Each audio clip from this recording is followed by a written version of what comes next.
Marine hot water in McDonald's. What an atmosphere! Triple M rocks footy. It's what rugby league's all about. Shut up! The footy's on Triple M! It is a steamy one in Melbourne. The Storm on a Sunday afternoon. Every ticket is sold. It's the Storm and the Warriors. It is only 5 minutes away. We'll take a 30-second break and we'll be back to bring you the teams and get you ready for this one. The Storm and the Warriors here on Triple M. When you're passionate about the footy, you know the game like the back of your hand. It's a bit like that at your local Mitre 10 Trade Centre. We're passionate about the trade and we know it better than anyone. With expert advice and top quality timber and building products, our dedicated trade teams are ready with specialised service backed by an Australia-wide network. So while you support your team, Mitre 10 Trade is supporting you. That's mighty helpful. Mitre 10. Sunday 2 p.m. footy, it's back and it kicks off with a cracker.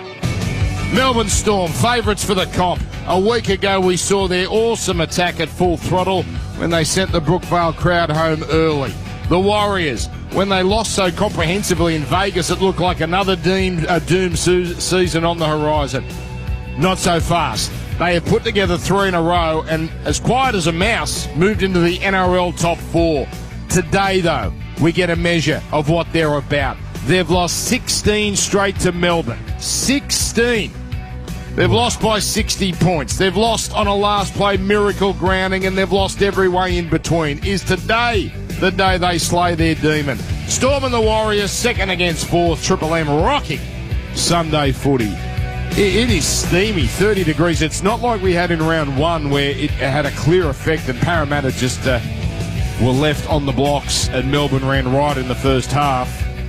That was about 35 degrees that day, but 30 is no joke, and this is good programming from the NRL. I think a couple of things I could have done a bit better this week, but this is a big tick. Melbourne on a Sunday afternoon. Jimmy Graham and Gordon Tallis, every seat sold out. No AFL in town. They're all off on a wine junket in Adelaide, so it's amazing. They had the worst game of gather round and every media personality went to it. You know why? Because it was up at the Barossa and they all got on the plonk.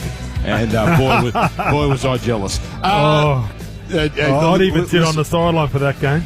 I think Magic Round needs a wine. Are there any wineries in Queensland? Beautiful, beautiful wineries. Let's have, we'll, when we get the 9th team, we'll have a 9th game at whatever the winery is. Out at Stanthorpe, mate. That's it. Well, how far is that from Brisbane? A couple of hours. And we'll take the minibus, and that'll be the junket. Anyway, I joked earlier that Melbourne are going to flog them here, Jimmy, but I've got a feeling Warriors are going to show us something today. Yeah, Dan, they've been magnificent this season, minus that game in Las Vegas. They really have. I think a lot of people thought it was the wooden spoon in waiting after that performance, so they've done a really good job to bounce back from that, but they come up against a Storm side that the combination, the awareness of the spine, the 1-6-7-9 is just sublime. They know exactly what combinations, what triggers. You know, there's a cue at O'Rourke and Grant goes and Munster pops up and Pappenhausen's there and Hughes is there. It's phenomenal to watch. Well, what's frightening, Gordy, is they're only playing for 60 minutes because they only have to play for 60 minutes. Playing against Melbourne Storm at the moment would be like fighting an octopus. Seriously, they can hit you. They can hit you anywhere. They just got so much attack at the moment, and Pappenhausen come back, and it's so good, Dan. He's had so many injuries, and Munster looks free running. You know, after the hindered last year, and you got Hughes that's just so professional. Harry Grant is just Harry Grant. And they got those hard workers like Liero, Katoa, Blore, King. So the Warriors are about to come out here. This used to be the Anzac Day game for a long, long time. Warriors get their own Anzac Day game now, which is a great thing. And that'll be the 6 o'clock game on Anzac night. But worry about that in a couple of weeks. Their team, no change to either side, by the way. But this feels like a real big event game. And we can see on the monitor here, James Fisher-Harris and Mitch Barnett to lead them out. Yes, not a bad 1-2 punch, is it? And they will... they're just having some last words of encouragement. There's some players that are really taking deep breaths. So here they come, the Storm. And big smile on the face of Barnett. And as always, for these sorts of games, the Warriors fans have come out in force. And here they come in their predominantly white and blue jumpers. The Warriors haven't beaten the Storm in 10 years. Last year at this ground, they should have beaten them. If the game went for 79 minutes and 50 seconds, they would have. Aaron Clark brings up game number 100. Their team, Sean Nickel-Cookstad, Tane Tuau-Picky, Rocco Berry, Ali Leia-Tower, Adam Pompey, Chanel Harris-Davida, Luke Metcalf, James Fisher-Harris, Wade Egan, Mitch Barnett, Kurt Capel, Murata Niakorte, Aaron Clark, Bunty Afoa, Jackson Ford, Dimitri Klein-Malnga, and the impressive youngster Leka Hala-Sima. They are the Warriors, 3 wins and 1 loss. And now the Storm come through the banner. And their team reads this way. Ryan Pappenhausen, Grant Anderson, Jack Howarth, Moses Leo. We saw him debut last week. Xavier Coates, Cam Munster, Jerome Hughes, Stefano Utoi-Ikamanu, Harry Grant, Josh King, Sean Bloor, Eli Katoa, Trent Liero, Tyron Wishart, Alan McDonald, Tui Kamikamitha, and Bronson Garlick. Jimmy, your tip, please. Yeah, look, I'm going to go with the Melbourne Storm, but I think this game will be won in the last 20 minutes down as opposed to one in the opening 60 like they did the other week. All right, Gordon, tell us. I think Melbourne Storm, Dan. Just watching them last week, the way they pulled Manly apart like a hot chook, I think they might do it again. Oh, what a great description. Will Chambers, hello to you on the sideline. Hello, boys. It's a great atmosphere down here today. It's the first game ever to be sold out as a day game for the Melbourne Storm. So it's a big crowd. Shaky kickoff, and it's gone back towards the Warriors. Well, what a start. It was a Warriors kickoff. It went about 30 metres. No one for the Storm caught it. Munster, he tried to trap it with his boot, had an air swing. We'll come back to you shortly, Will, but the Warriors got it back. Well, this is an incredible start. As now it's bumped forward here by Fisher-Harris, running towards the MCG end. It's picked up by Egan. He dummies. He had Harris-Davida on his outside. He got a high shot, and that's a penalty in front if they want to go that way with Utoi-Kamanu. Nothing really in the tackle. Munster was there as well, but it's a penalty here for the Warriors, and that's an un-Melbourne-like mistake to start the game, and then we look at, it was all Utoi-Kamanu, the high shot. Penalty in front here. Well, you take it. Well, I would have taken it too.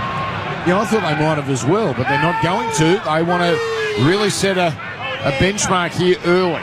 Not every seat filled, but every seat is sold. I wonder if people have been caught out not realising the game starts at 2. Here is Mitch Barnett, 11 out on tackle 2. Play here to Egan, throws to the right, comes away to Clark, on to Metcalf on the right side, short ball to near Corday, and he's well contained with Bloor in the tackle along with King. To the open left it goes. Metcalf on the angle, short pass, goes to ground, picked up by Anderson. Anderson's away, then gets a pass on. Moses Leo in game 2, taken down from behind. But just like that, Melbourne go on the attack. One mistake in Melbourne look like punishing them. They're up to halfway as it comes from Hughes to Munster. Munster gets it on. The man he gives it to is clobbered in the tackle. That's Harry Grant. Well, that teaches him for being a ball runner. Played back now to Hughes. He's getting one of his own back, Dan. I'm still thinking of that hot chook you're ripping apart, Gordy. You ever go to Woolies and just, every now and then go, I'm just going to buy one of those $11 chooks and just go to absolute town. No cutlery required. Anyway, enough of my grubbiness. Full of stuffing. Eli Katoa, he plays it, comes right to left. The halves combine, Munster gets it on. Here's Pappenhausen, out it goes Howarth, 2-on-1, gets it on to Xavier Coates. What about that? Coates scores. Wow. That's incredible. Warriors, one stray pass. Melbourne go all the way up the other end, and it's Xavier Coates, his 11th try in 7 games against the Warriors. More importantly, Melbourne 4-0. Well, turn defence into attack. The Warriors, they were attacking the Melbourne Storm line. Metcalf goes to the line. Oh, they bombed an opportunity there, but Melbourne, their reaction time, picked up the ball, goes straight into stealth mode, and then Xavier Coates. I saw Harry Grant hit a line, and I thought the Warriors, but they got back, they got organised really quick, but Munster, too good on the end, standing in tackles, Pappenhausen, and they started where they left off last week, Dan. Yeah, wow. What about Wow. that? When you the team that Melbourne Storm are, I don't know if there's another team in this competition that can mess up a kickoff, give the possession to the opponent, and within one set of six be scoring underneath, close to the sticks. And that is the spine combining, that is the speed that this Melbourne Storm team possess. It is phenomenal watching. James Graham, Gordon Tallis, your experts. Seabass Super making hard work pay off. So Xavier Coates gets his 4th for the year, and he improved the position as well. So he should be 6-0 in a matter of moments. 90% on the per-tech kick predictor. For reliable performance, turn to per-tech, drama resistant since 1980. So Coates off and running, Melbourne off and running, looking for their 4th win. They had that one blemish on their record against the Dragons in the rain at Cogra a couple of weeks ago. Pappenhausen, good kicking form of late. He's about to boot this one into the stand at the Yarra River end. Here he comes and strokes it nicely. 6 points to 0. So I might change that description for the next one. We're not going to interrupt Will Chambers up on the other side of this. Melbourne 6, Warriors 0. Westpac's back, bringing the footy. From the excitement of the Westpac Red Zone to supporting female pathways, making a real difference in the women's game, helping to shape our NRLW stars of the future. Westpac, bringing the footy. What a start by the Storm. They obviously didn't catch that kick-off, but they made them pay with Metcalf's drop ball there. So it's interesting, actually. The Storm have predominantly attacking that left-hand side, so it'll be interesting to see where they go today. Okay, thank you, Will. Bob Jane Teamart's bringing us the sideline. They have a great buy 3, get 1 free offer at the moment. Plus instant cashback deals. Call or shop online today. T's and C's apply. Melbourne now. More conventional start of the set. They took the kick-off and now they go through the forwards here through Utoi Kamanu. He's 20 out from his own line. Grant picking it up and getting it onto Liero. Liero driven back here by 3 Warriors defenders. They'll be shell-shocked, the Warriors, after that start. Grant allowed to take a few steps out of dummy half, getting it onto the former Warrior Katoa. Eli Katoa now up to his own 40, where he's put down primarily by Fisher Harris. Right of the post, it comes from Grant across to the left. Liero to Munster. Munster to Howard. A great tackle there. Jamming in was Taupiki, and he's forced to knock on, so he took a big gamble to leave the wing exposed, but he jolted Howarth and forced to knock on. That's a great play from the youngster, and the Warriors will get this back only 40 out. Yeah, it was, Dan, and just this Melbourne Storm attack, it's so quick, it's play with such width. They're not lateral or going sideways. They are so quick out of dummy half, and it's a great decision from the young winger to come in on Howard there and force that error. Hopefully the Warriors can be better with the ball in hand this time. So now Warriors will start just right of the post through Metcalf. He feeds it, comes out to Egan. He gets it on here to Pompey, the winger, who's close to the middle with his run from this scrum win. 5 gone, 6-0. Beacon Trade scoreboard. Melbourne up with Barnett pumping it forward. Xavier Coates' first try scorer. I'm sure a lot of people are happy with that. He now comes here to Egan, throws to the right, away here to, looks like Aaron Clark, beefed up a bit in the off-season as he's playing it in front of the post and goes to the right on the next play. Metcalf out here to Nickel Cookstad. Early ball to the centre, and that looks like Rocco Berry out there. And it is, and he's closed down 5 in from touch, 5 away. Comes to Metcalf. He runs straight past King, but he can't get past the last line of defence. Munster with the tackle. 2 tackles left. They keep working the right side here. Berry, he underarms a pass after he went nowhere, then comes to Egan, rolls in a grubber, grounded by Melbourne. In the end, the Warriors get a result there because not much was really doing. Drop out on the way, 6-0 Storm, 6 gone. Strange set from the Warriors there, just all down the right-hand side at times when they didn't seem to have a numerical advantage. Metcalf testing them out there. Short restart, but it's towards the Anderson wing. It bounces and the Warriors take it. Strange decision there. You got the big fella, Coates, the tall one on the left, they went to the right. In the end, no one took it on the bounce because it hadn't gone 10, and it came away to the Warriors regardless. So the pressure continues here as the Warriors now go back from left to right to Barnett, working it down the middle, and he's closed down here in front of the post on tackle 3. Egan fires it right to Metcalf, turning it into Fisher-Harris. 2 in the tackle. Fisher-Harris slips a pass, bounces, picked up by Barnett, goes left, comes across now to Harris-DeVita. Harris-DeVita keeps it going, the man he gives it to is going nowhere, Leia Tower, the centre. Now crash play, they're almost there. Oh, Aaron Clark almost did it. That's a tremendous try from him. But he fell short of that line. On the last that comes across, and intercept as Nickel Klokstad. He threw up a high one, and Coach reached up, grabbed it on the full, and Melbourne are back in business. So now it's Hughes down the middle on play 2. Melbourne up 6-0. And the last time they got the ball off the Warriors, they scored. Moses Leo carrying it forward into his opposite, or in fact it was Aaron Clark with the tackle there. Played to Grant, throws left to Munster. Munster to Blore. 6 again coming for the Storm here. So it was a slow play the ball, and they've been punished, the Warriors. So now, early in the count, Liero, arm poised to offload. Couldn't find anyone to link up with, takes the tackle. Played back now to Grant. Throws to the right to King.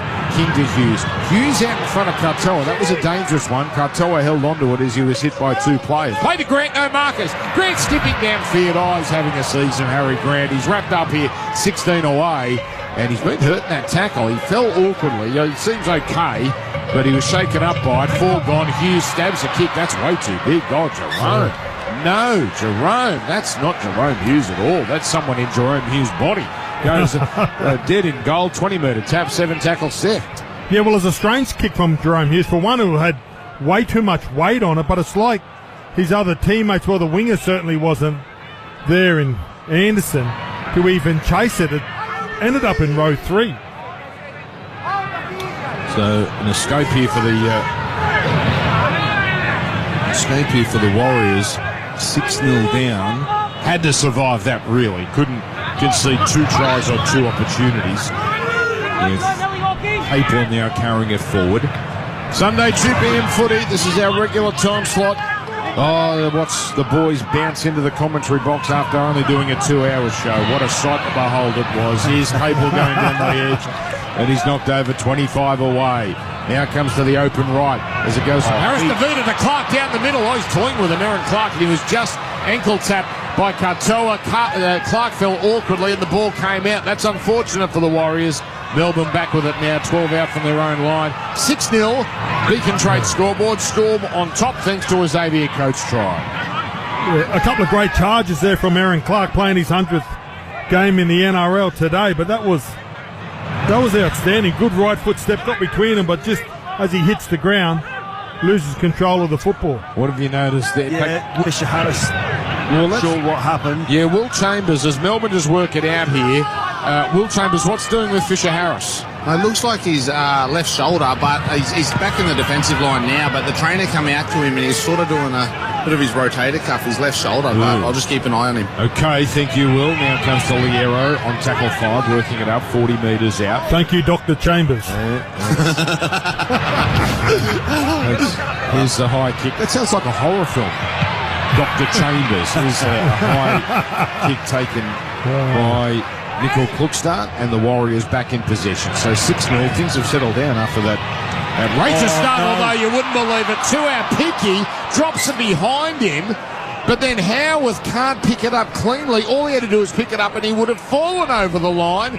And now we'll see what the decision here is, if it's a Warriors knock on first, because 2-hour Picky was facing his own goal line. I think it just came out, and that should be a knock. Yeah, it came off. Did it come off Metcalf, though? Yeah, it did. So he tried to hand it off to Metcalf, fearing he was going to be driven back, and that's where it messed up. It is a Warriors knock on, and Fisher-Harris is off. He runs out the back, and he's filthy with himself. So this could have some real ramifications, and there's a bit of foul language. I'm shocked and appalled as he clearly is hurt, because it doesn't come off often, and poor fella now goes left. Here's Munster, Taupiki jamming in again. They're going to expose that soon, but Taupiki comes up trumps with a solid tackle. 10 out, left side. Comes to the open right. Munster turning it in. King happy to just work it up, one out. And again, left to the uprights on tackle number 2 with Grant to pick it up. He throws open right to Liero. Quick hands, Hughes. On it goes Leo. And around his ankles desperately like a chihuahua there was Leo Tower. And Leo felled eventually. 9 away. Leo tries to milk a penalty, not coming. Grant runs out of dummy half. Got a lot more room than he should have. As now the defence converges on him and he drives his way close to the line. He's only a couple of metres out here on tackle number 4.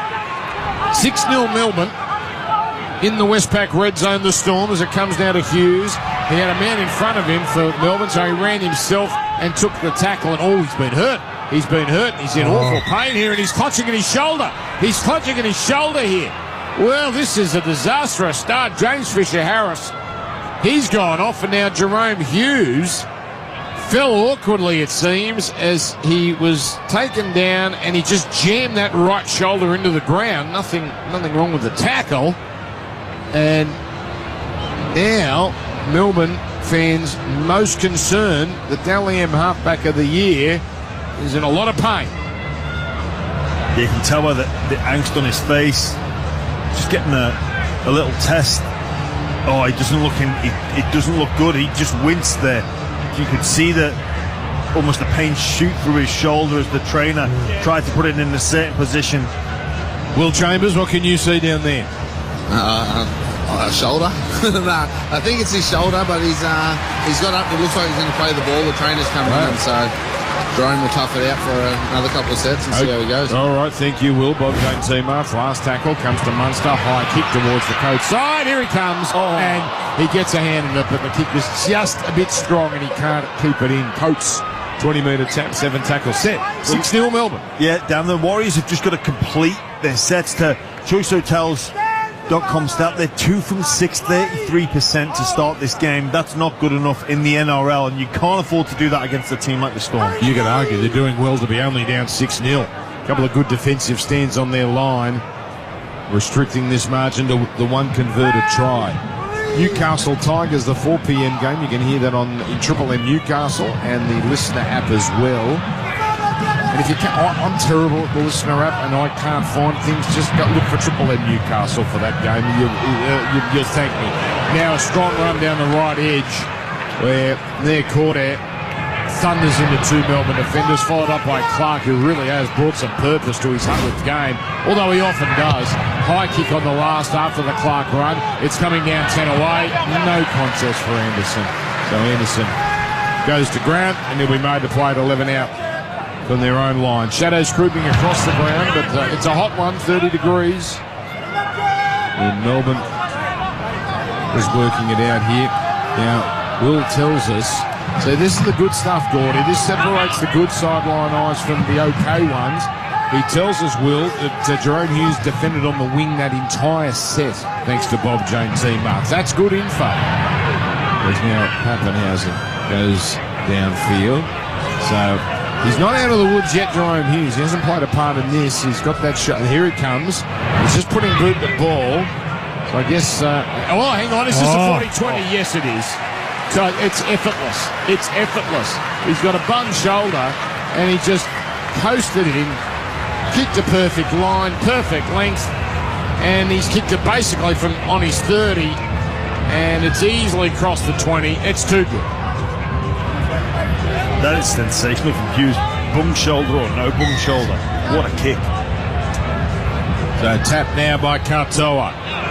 Geez, they'll do well to hang on here, the Warriors.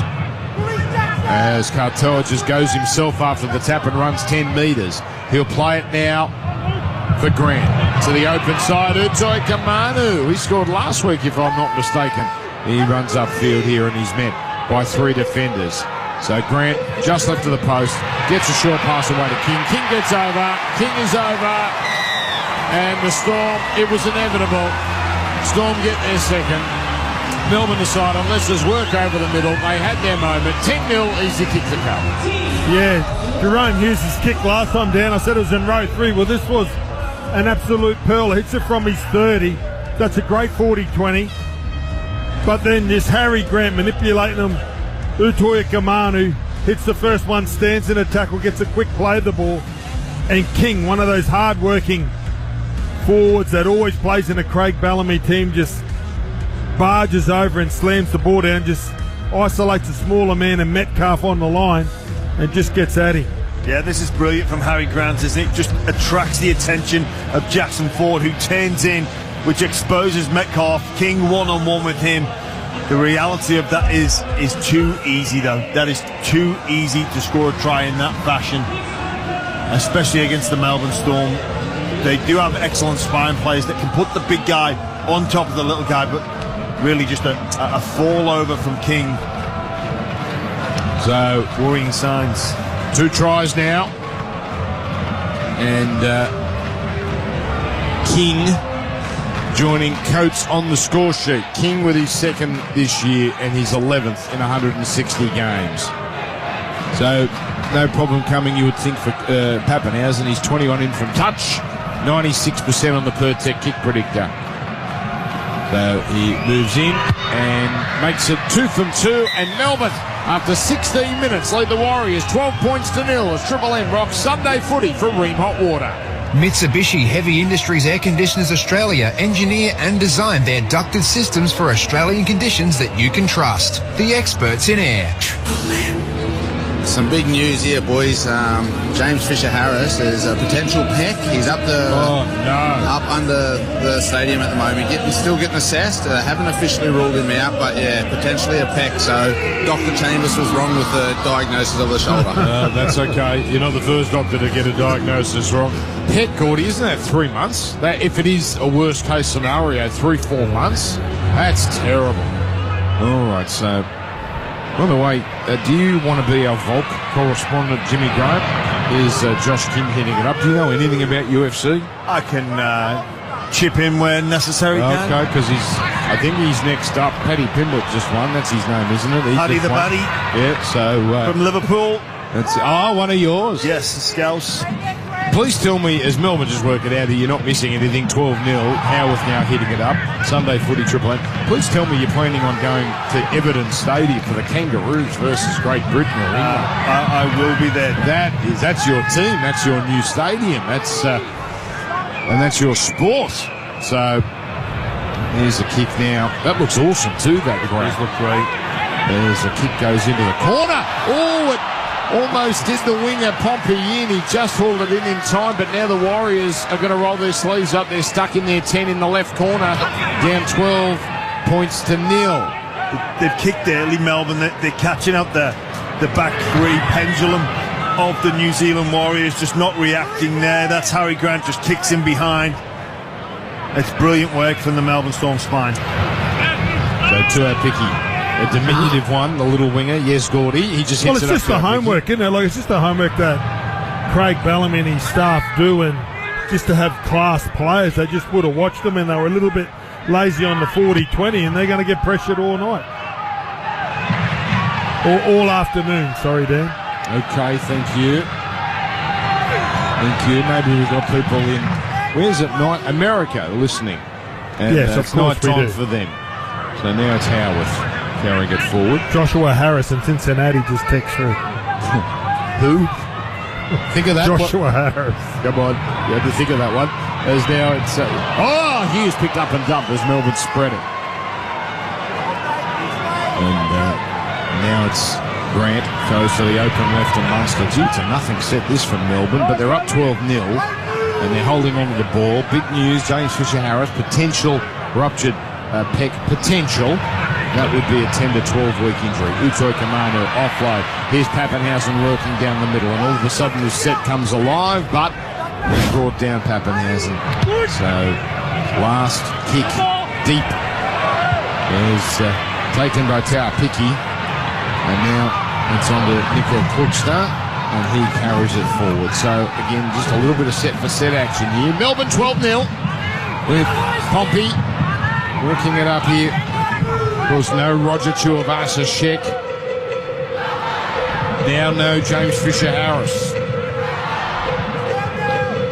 Melbourne missing Warbrick. Still got those concussion issues, I believe, and Nelson Asava-Solomona. He's a run now from the number 15, Jackson Ford. Closing in on halfway. 19 gone here. Played to Egan. Egan getting it on to Clark.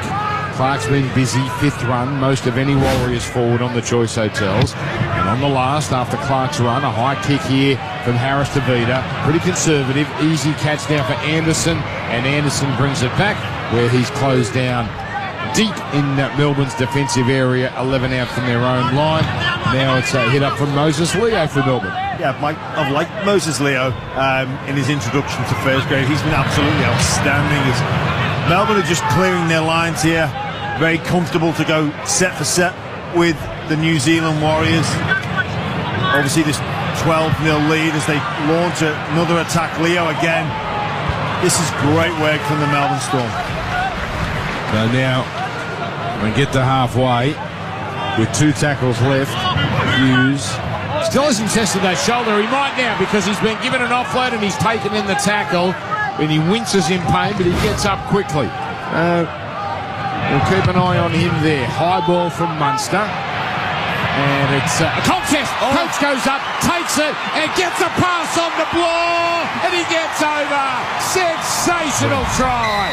Xavier Coates was in a sea of Warriors' bodies, but he came up with the ball and then has fashioned a pass, which might need a bit of inspecting, but we're letting forward passes go in every game these days, so that doesn't matter. 16-0, brilliant stuff, Melbourne. Well, we got to attract the American audience somehow, Dan, but that is brilliant. And the coach is so good in the air. He just out-leaps them, and he looks like he was going to get there himself. Oh, no, it's and a good flicks pass. the Gidley. Yeah, absolutely, like the Gidley flick at the back. That pass is good. Munster with Hughes going down on that play, puts up and under. And that's brilliant. He's just so good in the air. Catches it on his chest and passes it back inside. They can so many ways to skin a cat in it with the Melbourne Storm. That's it. They've got so many threats across the park, don't they, Gordon, with their scintillating spine when they combine. They've got some good runners on an edge as well. But that last play option, you know, the try will go to Katoa, but it's Coates' try. That is all about Xavier Coates competing in the air. And then not just competing in the air, having the ball and realising this awareness that he can't just fall over the line. He's got to fashion a pass. Brilliant skill to set up Qatar. So what an afternoon Coates is having. First try of the game, now try assist. And an easy one for Pappenhausen. This is getting away from the Warriors. It's turning into a terrible afternoon when you add in the Fisher-Harris injury. The goal is good. 18-0. Will Chambers after this from Bob Jane T-March. Triple M rocks the footy for McDonald's. A Minecraft movie meal has arrived at Macca's with one of 6 limited edition collectible toys and your choice of a Big Mac or 10-piece chicken McNuggets meal with new Nether Flame sauce. Xavier Coates gets a lot of raps there, but I reckon it's Melbourne's forwards that are really creating that second phase play that's given them the opportunity to get down into attacking positions. Big Stefano with the offload, Trent Liero. So I reckon their forwards through the middle are creating havoc that gets them into these positions, the attacking kicks. This is amazing, Gordy. They can turn what's a nothing set. One offload just got him a little bit of momentum, and then that weapon, the high kick to Coates. What a team they can be. All right. Oh, by the way, as Melbourne bring it back, is Volk, what's doing with Volk? Let's go to James Graham. Yeah, the official Triple M UFC correspondent here from Miami. The Volk just throwing a few shadow boxes in his dressing room, looking psyched and ready for action, Dan. Thank you. That's UFC correspondent James Graham. We need to put the tag on at the end, though. Yeah. Okay. That's it, but that's a very good start. 10 short of halfway. Comes to Hughes. Hughes out now to Pappenhausen. Pappenhausen on. Beautiful chain of passing. Leo getting it on. Anderson's away. Anderson gets it on now. That is a questionable pass to Leo. What a tackle. He was going to get there, but he's been dragged out by Metcalf. What a try saver. There's got to be a penalty in the background. One of the Storm players was taken off the ball. There has to be a penalty. It's brilliant from Metcalf. From the other side of the field, chases back, competing. But just have a look here. I got to have a feeling that one of the Storm players is pulled back in support. I don't quite know what Anderson was doing in delaying that pass. He double pumped, which didn't help Leo. Just got to draw and pass there, but we're coming back for that pass interference. Maybe someone goes to the bin here as well. That was blatant. Jackson Ford. Hang on, Ford. He might go here. Hang on, Ford. Okay. Yeah, it was Will Chambers, what's happened down there? When that break happened, Jackson Ford pulled back Ryan Pappenhausen, and you could see Ashley Klein straight away indicate that he was going to get penalised for it, and then when Moses Leo got pulled out, 10 in the bin. All right, 10 in the bin, wowee. Okay, so Melbourne now with an extra man. 22 metres out, it comes here to Liero. Liero on to Katoa. Katoa pokes his nose over the 10-metre line. Warriors in all sorts of trouble here. Now comes to the open side, and now it just opens up for King. He can't get there, so he pops it back in, and it comes here to Liero, who's going to score. 22-0. This is becoming a disaster for the Warriors. Well, had King not have scored earlier, I think he may have put the legs down and tried to get over for a try, but very unselfish player. Soccer style 1-2 between Liero and King. It's a huge gap. King goes through, someone clinging onto his ankles, and unselfishly pops it back to Liero, who gave him the pass. So, Supercoach players, Liero with a line break assist and a try assist and a try as well. Wow. Brilliant stuff. It's so underrated when two forwards slink like that. They go to the line. Jimmy Graham, you were so good at it, but it's just so hard to defend if you got a big ball-playing guy that's a threat first.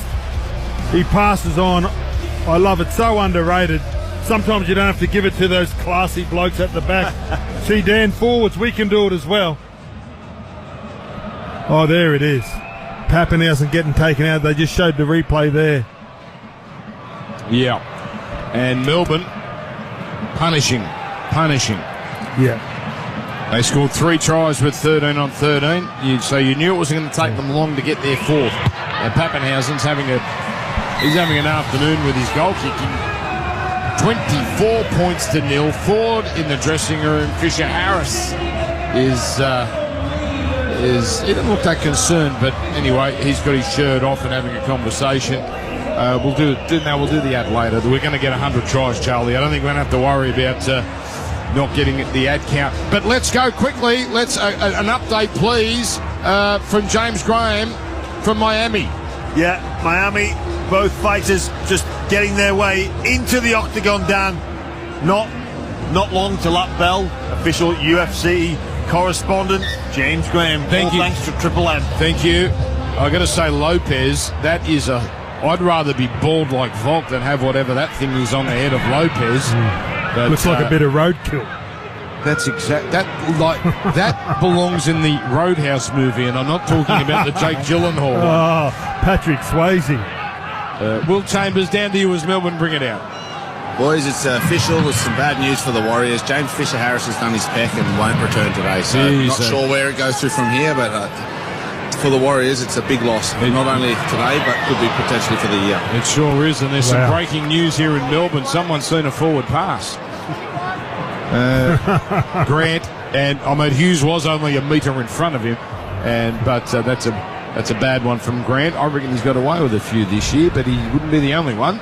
And Fisher Harris, well, I might have said he didn't look concerned, but he will. Well, he doesn't look concerned. You know, like you saw Hughes go down and he was rolling around like a kid throwing a tantrum, and then big Fisher Harris, he just walks off and grabs some ice. He's like RoboCop. So out for the game and out for some time, it would seem. 24-0 Melbourne. Warriors, after that forward pass, finally get some field position here. And it's by Malga carrying it forward. It's followed up by Nia Corder and now Barnett. Good start of this set. They've got to the 20-metre line on tackle 4 with Barnett to play it. All one-out runs, all effective. Egan throws to the right. Metcalf, he immediately turns it back on the inside to Vai Malga. In his 12th first-grade game, he's easily taken. That's tackle 4, right of the post. Egan now goes to the open left. Away it goes to Harris DeVita. Combines with his halves partner as Metcalf takes a little slip and then he's cut down around the ankles by Law. Last tackle, 10 away. Right side it goes. Nickel Krugstad. He goes to ground. He dummied and didn't pass the ball. And boy, that's That's an underwhelming into the best set for the Warriors in a while, and now Melbourne can bring it out 24-0. Yeah, you think they needed to find a kick, didn't they, Jimmy? They just needed to... Sorry, mate, I didn't want to cut you off over there in Miami doing the UFC report, but they just needed to find a kick, the Warriors. That's what happens when you play Melbourne, Dan. They can just... They just got a knack of getting you off your game plan. Yeah, the Choice Hotels statistics as well. It's the last 10 minutes, only 20% of the ball to the Warriors. They're doing it tough at the moment. 10 short of halfway. Here it comes now from Grant at dummy half to the open left of Munster, floating and giving it now to Pappenhausen, keeps it along the line. Howarth taken, stands up in the tackle long enough to flick it back, finds Pappenhausen, gives it to Bloor to Coates. This is exceptional. Coates down the sideline, the numbers are piling up. Here's Harry Grant, here's another try. They might have an extra man, but that's gorgeous rugby league. The way they kept the ball alive. They're about to lead by 30.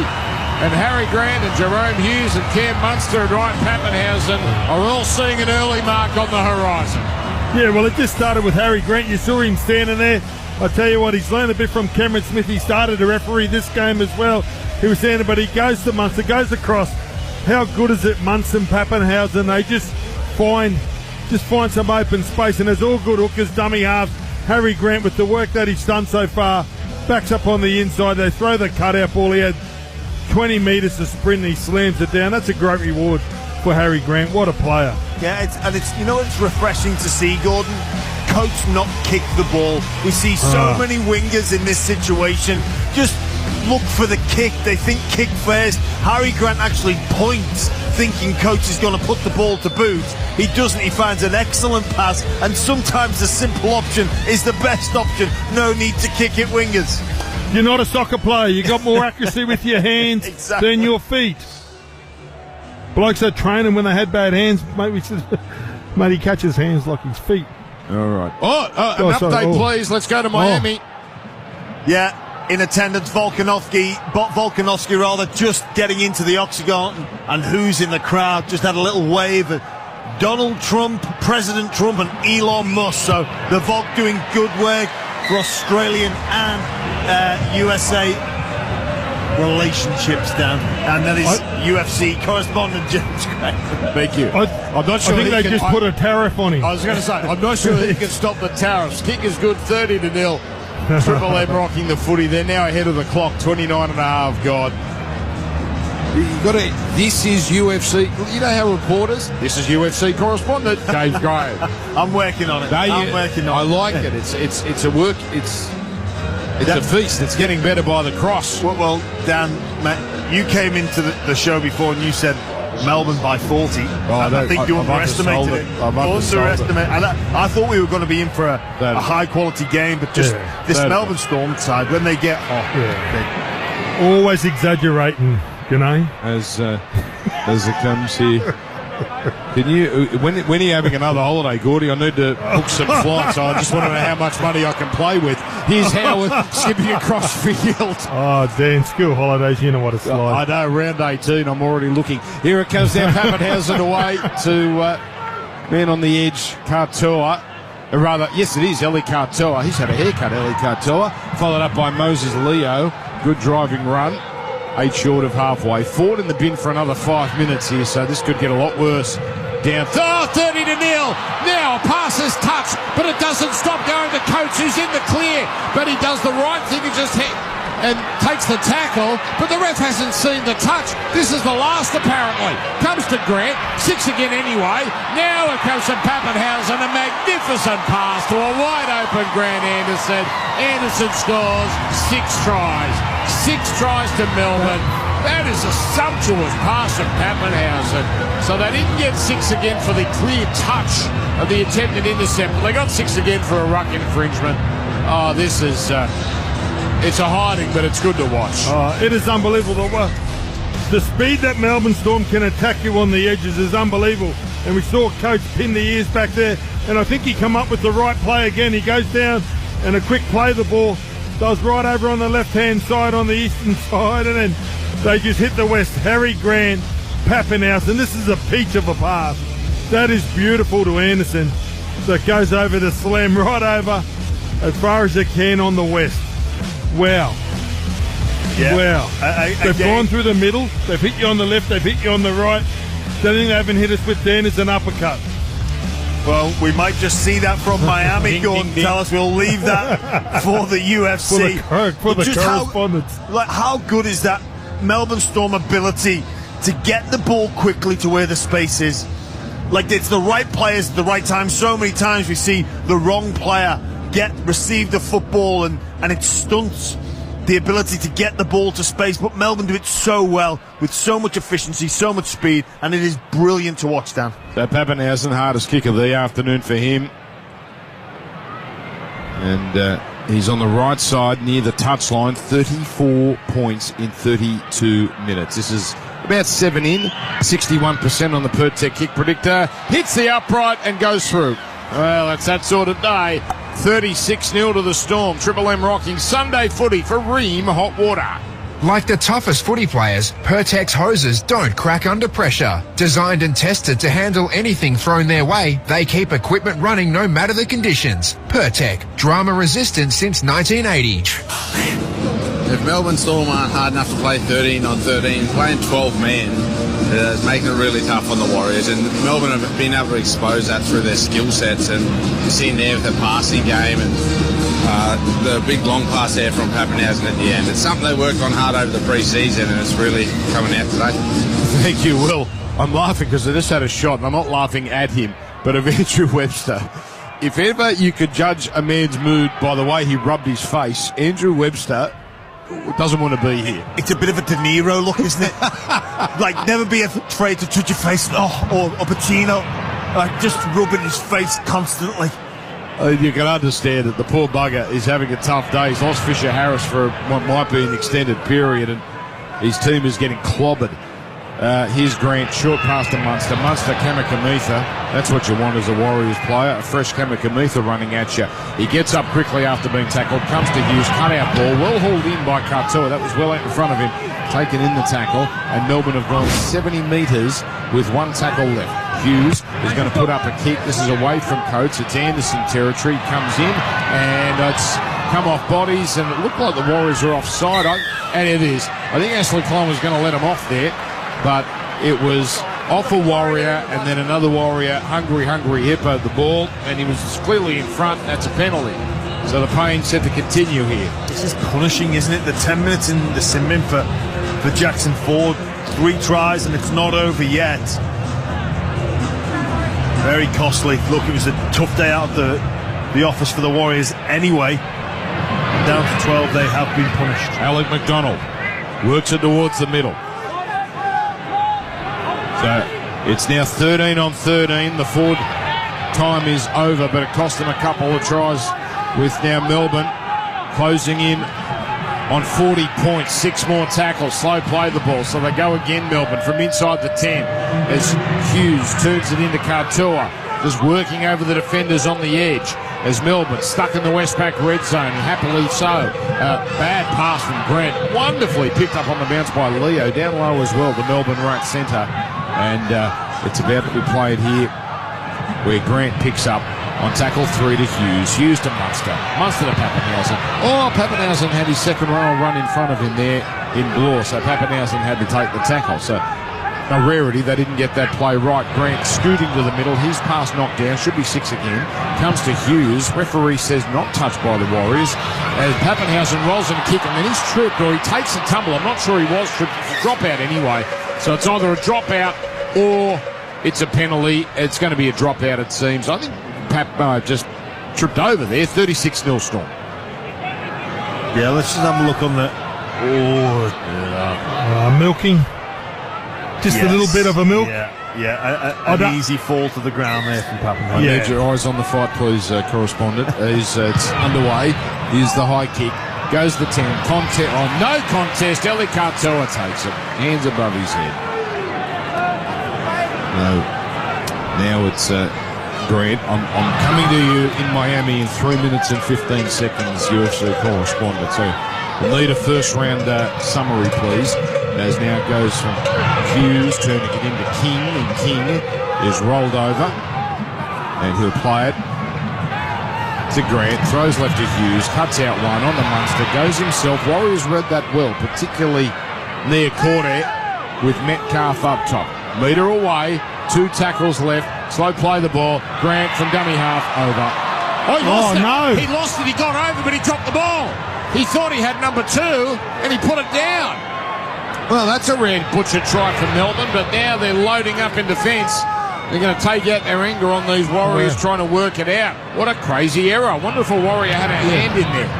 I think it might have been Bunty Afoa, Dan, and if it is, it's an amazing play. Harry Grant tries to dive over from dummy half, and is it a one-on-one strip? Well, let's have a look here. He gets over. Oh, it is. It is too. By Malga, actually, the youngster. Well done, sir. So, wow, that's a great save. Warriors barely go anywhere in this set. And it's caught on the full by Anderson on the right wing. Hurls it infield to Pappenhausen, floating across his left. Oh, and then chopped down by Rocco Berry. Melbourne start this set inside their 20. 36-0. 37 gone. Melbourne killing them. That's on the Beacon Trade scoreboard. They've got the downlights, the fans, the switches, whatever the project, they've got you covered. Beacon Trade, let's make light work.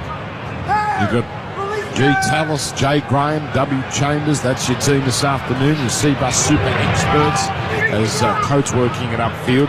6 tries, 6 different try scorers. Coach plays it. Grant runs into a cul-de-sac. That's a ship. That's a... Yeah, he did. He ran beyond his own player there in Coates. And it could have easily been called a penalty. So now it comes here from Munster away to Grant. The high kick. Deep one, easy catch for Pompey. And he's working it towards the middle of this Amy part. So Warriors, all penalty. They're going to get a shot here because Kamikamitha and King wouldn't get off Pompey. So they can put this into touch. Haven't heard from Will Chambers in a while. Let's go to you on the sideline, Will, for Bob Jane T-Marts. Yeah, second penalty there for the Melbourne Storm, which they'd be pretty disappointed in. They were sort of getting into the grind really well there. But hopefully the Warriors can get some attack together now that they've got their full 13 back on the field. Thank you. So 10 short of halfway. Melbourne, here's a frightening stat. I think we'll see this a bit often with them. Westpac red zone, they've only had 19 tackles in the opposition 20, but they have 6 tries. They can score them from anywhere. That we do know. Here's Bunty Afoa. Crashing upfield, gets to the 40-metre line where he's made the play at centre field. Egan picks up, throws left Harris to Vita, showing it early, then getting on to Metcalf, running the edge. Out it goes.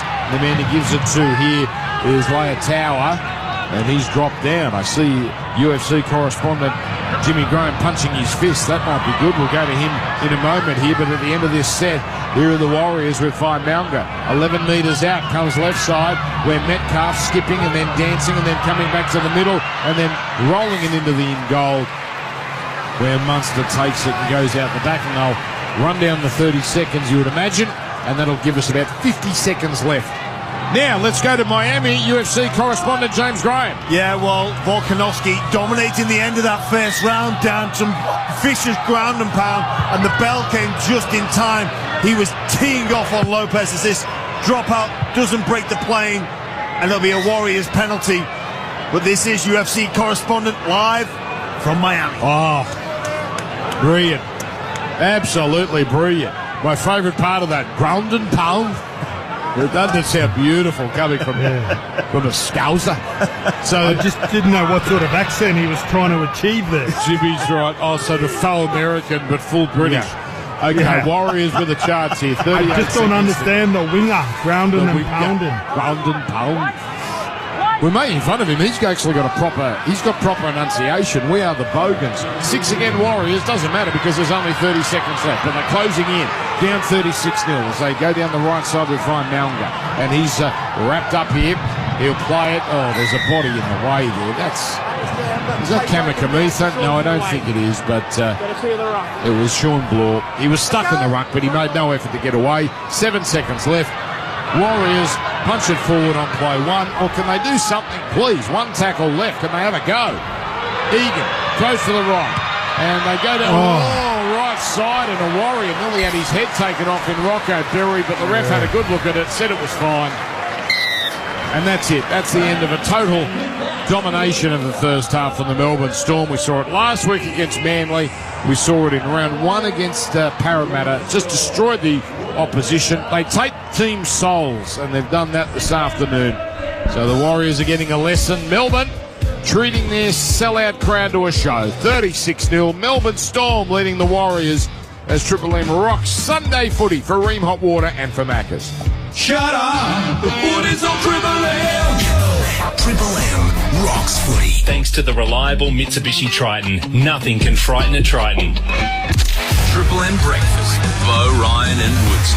33% of people say they have snooped through this in someone's house. The bedroom, maybe snoop in the drawer. Top drawer would have like the essentials. Bottom drawer would have the toys. I'm telling you what's in my third drawer is. That's where it really heats up. Really? Yeah, a lot of charging things, a lot of things that are moving around. Is that when your son said, isn't the plug meant for the toilet, the bath? Yes, it was. His plug so big. Bo, Ryan and Woodsy on Triple M breakfast. Back April 28th. With NRMA Insurance, you could enjoy our multi-policy discount when you take out 2 or more eligible policies. NRMA Insurance, a help company. Discount applies in tiers based on the number of eligible policies. Maximum tier reached at 9 eligible policies. Visit nrma.com.au/customer-discounts for more info. Discount may be subject to minimum premiums. Always read the PDS. PDS and TMDs available from NRMA Insurance at nrma.com.au. Oh, another day on the water. There's not much I love more than this. But you need to be prepared for your day out boating. I mean, as the skipper, you're ultimately responsible for your vessel and the safety of everyone on board. It's all about the 3 Ps. Plan your trip, make sure everything's in order with your vessel and safety equipment. Prepare by checking out the weather conditions, and predict by being aware of common risks and being prepared for them. You know your limits on the water. And always wear a life jacket to have a great day out. A message from the New South Wales Government. Back your business with Energy Australia's dedicated team of energy experts and get a great deal on your business electricity. Find out how at energyaustralia.com.au. Wednesday, 7:30. Good morning, class. Nice. The Hundreds getting a lesson in laughs. At school, 14% of Aussies receive what sort of punishment? Nipple cripple. And Sophie's about to get schooled. David Walliam. I was in Little Britain. I write children's books. They're probably a bit too grown up for you. They say I'm street smart. Did she win a competition to be in? The 100. Wednesday, 7:30 on 9 and 9 now. The Snooze Autumn Sale is on now. Save up to 50% off selected mattresses. Plus, take an extra 10% off selected mattresses on already reduced prices. Hurry, sale on now. Exclusions, T's and C's apply. What a little snooze can do. Warning, this message contains some heavy stuff. Bulk garden soil, sand, blocks and pavers, pebbles, top dressing, compost, mulch. In fact, all the heavy bulk stuff for any gardening project. At Flower Power, we've got it all. And we'll deliver it, including in bulker bags, 7 days a week, whether you shop in-store or online. We've got plants too, of course. So whatever your gardening project is, talk to Flower Power. We'll make your heavy work light. Flower Power, the garden people. Shut up! The footy's on Triple M! Triple M rocks footy. Thanks to the reliable Mitsubishi Triton, nothing can frighten a Triton. All right, we're heading live to Miami shortly, but the story of the first half, Gordon Tallis and James Graham, is not Melbourne up 36-0. That's, you can't say it's expected, but you can't be, we're not shocked by that because Melbourne, we've seen them being awesome. It's James Fisher-Harris, potentially a ruptured pec. This potentially ruins their season. 3-1. All right, they're getting a pasting today. That happens. 3-2. But if he's out for 3 months, which is a ruptured pec, if that's a worst case, Gordy, boy, oh boy, that makes life hard for them. Well, it's not good news, is it? Especially, you know, what he'd mean to this group in such a short time. You just see him there as Andrew Webster delivers a message. I don't know what sort of message he can give, but basically go out there and win the second half. And he's there, but that's a massive loss. I just think he's one of those guys that leads by actions. He's so good at cleaning up the ruck, and they certainly would have needed him out there today. Oh, there's been some action in Miami. Just before we go there, some stats from the Choice Hotels. And it's total domination here. What are you looking at, Jimmy Graham? Multitasking for us. Yeah, just that completion rate The Storm 18 from 22. Pretty standard as you would expect, but the Warriors only 11 completed sets in this first half. Oh, let's go to Miami right now. James Graham. Yeah, this is UFC correspondent James Graham reporting from Miami. It was a vicious finish to the end of round 2 with Lopez tagging Volkanovski and looking to finish. But fortunately enough for the Aussie, the bell went and we're about to kick off. I think it's a split 19-19 rounds scoring card so far. Okay. And how you don't start with this. We're going to get this right before the end of the day. Sorry, I just had producer Charlie saying we've got to do the Specsavers live. We've got to do the live read, but you can't. This is start UFC correspondent James Graham. All right, okay. No, hang on. Let's go back to Miami. Did Volk have some good moments in that round before he was tagged? He sure did. They were trading blows quite well. Volkanovski probably on top in that second round, but the finish from Lopez gets him with the round. This is UFC correspondent James Graham. Yes, we did it finally. Let's take a break. We'll have an update from Miami after this, and more of the second half. And well, hopefully not for these Warriors who are watching, being spoken to by Andrew Webster. Not more of the same. Melbourne 36-0. Yes, 36-0. Triple M rocks footy for Remo Water and for Maccas. Shut up! The footy's on Triple M. Triple M rocks footy. Thanks to the reliable Mitsubishi Triton, nothing can frighten a Triton. It's the halftime break, and if you need a break from giving your mates that may be a little hard of hearing a play-by-play, send them to Specsavers. The hearing experts at Specsavers Audiology can help them rediscover the joy of everyday sounds, and I guess you can count us in that as well. So don't leave your teammates on the sideline. Get everyone back in the game with Specsavers Audiology. Book an appointment, specsavers.com.au/hearing. Sport. Uncover well-kept secrets with Listener's lineup of investigative podcasts. Download the free Listener app and search Uncover. Hey there, Josh Conway with you. A pair of bunnies are facing one-match bans, even with early guilty pleas. Jaden Sullivan has been booked for a stray elbow in last night's loss to the Cowboys. Teammate Sean Kepi has also been hit with a Grade 2 high tackle charge, but Jack Whiten has escaped sanction for his hip drop.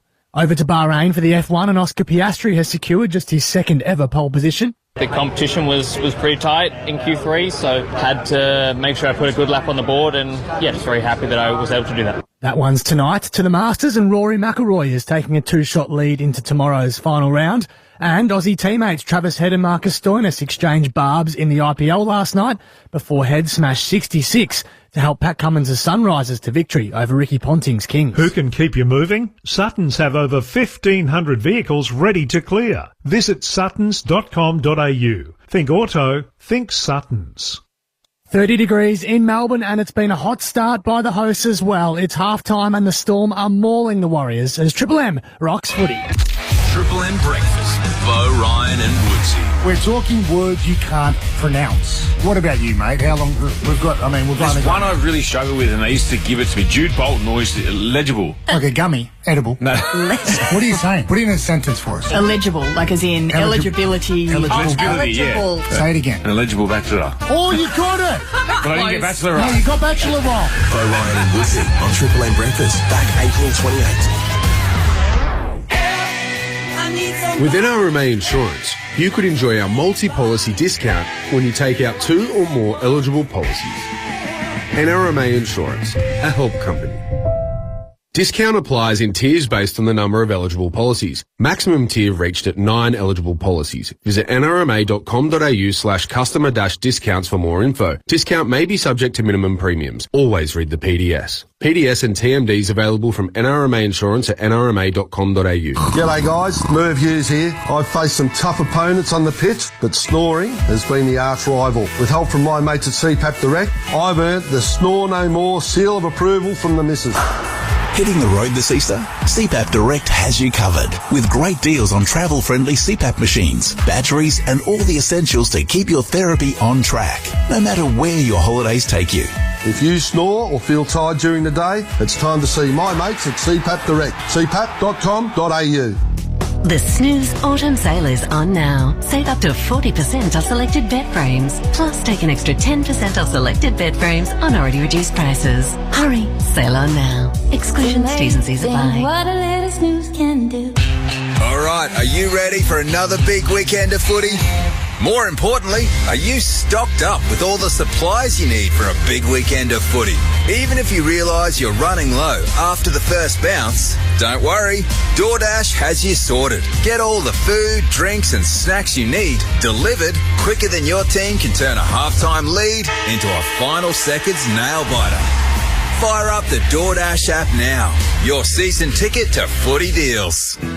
Back your business with Energy Australia's dedicated team of energy experts and get a great deal on your business electricity. Find out how at energyaustralia.com.au. Warning, this message contains some heavy stuff. Bulk garden soil, sand, blocks and pavers, pebbles, top dressing, compost, mulch. In fact, all the heavy bulk stuff for any gardening project. At Flower Power, we've got it all. And we'll deliver it, including in bulker bags, 7 days a week, whether you shop in-store or online. We've got plants too, of course. So whatever your gardening project is, talk to Flower Power. We'll make your heavy work light. Flower Power, the garden people. Shut up! The footy's on Triple M! Triple M rocks footy. Halftime highlights. Get expert service trusted by the trade at your local Mitre 10 Trade Centre. Billy Cartua plays it, comes right to left. The half combined. Munster gets it on. Here's Pappenhausen. Out it goes Howard. 2-on-1. Gets it on to Xavier Coates. What about that? Coates scores. That's incredible. Oh, hang on. Is this a 40-20? Yes, it is. That is sensational from Hughes. Bum shoulder or no bum shoulder. So Grant just left of the post. Gets a short pass away to King. King gets over. King is over. Storm get their second. High ball from Munster. Coates goes up, takes it, and gets a pass on the block, and he gets over. Sensational try to the open side. And now it just opens up for King. He can't get there, so he pops it back in, and it comes here to Liero, who's going to score. Howarth taken, stands up in the tackle long enough to flick it back, finds Pappenhausen, gives it the blow to Coates. This is exceptional. Coates down the sideline, the numbers are piling up. Here's Harry Grant, here's another try. Now it comes from Pappenhausen, a magnificent pass to a wide open Grant Anderson. Anderson scores, 6 tries to Melbourne. So the Warriors are getting a lesson. Melbourne treating their sellout crowd to a show. 36-0, Melbourne Storm leading the Warriors. Yes, indeed. Sun shining here. The lights are on. I'm not sure why. Let's go to Miami and our UFC correspondent, James Graham. Yeah, down the third round finished with all on their feet, exchanging blows. I've got this at 29-28 in favour of Volkanovski as we head into round 4. This has been UFC correspondent James Graham. Beautiful. Now we've got it. Thank you very much. Oh, mate. There's another, mate. So many strings to his bow, Dan. Podcast expert. Oh, don't, mate. Don't, mate. The big fella's having kittens. He's got all of his little media lapdogs ringing him. Oh, that poor bugger. Oh. I feel sorry for him, the poor insecure man. Okay. Listen, well, can I have Dan, I just got to tell the truth. Pick on him in front of him. You don't need to pick on him when he's gone. I mean, just... oh, hey, don't worry about the white Anna. Yeah, like, mate, he can get you. Mate, he can get you. Oh, I'm not talking about him. I'm talking about you. All right, so... settle down. Oh, Dan, don't you start with mate, me. listen here, don't mate. I'll put you in his box. Listen here, mate. Yes, Gordon. Right? We all can have a go at each other. Yes. Last week, don't be sensitive. Last week when I said... Well, mate, I thought you were going to jump on me last week, and I said, the 3-2-1, I'd give 5 points. I'd give 1 point to 5 people. I thought you guys would have hammered me. But you didn't. Thank you, Dan. Okay.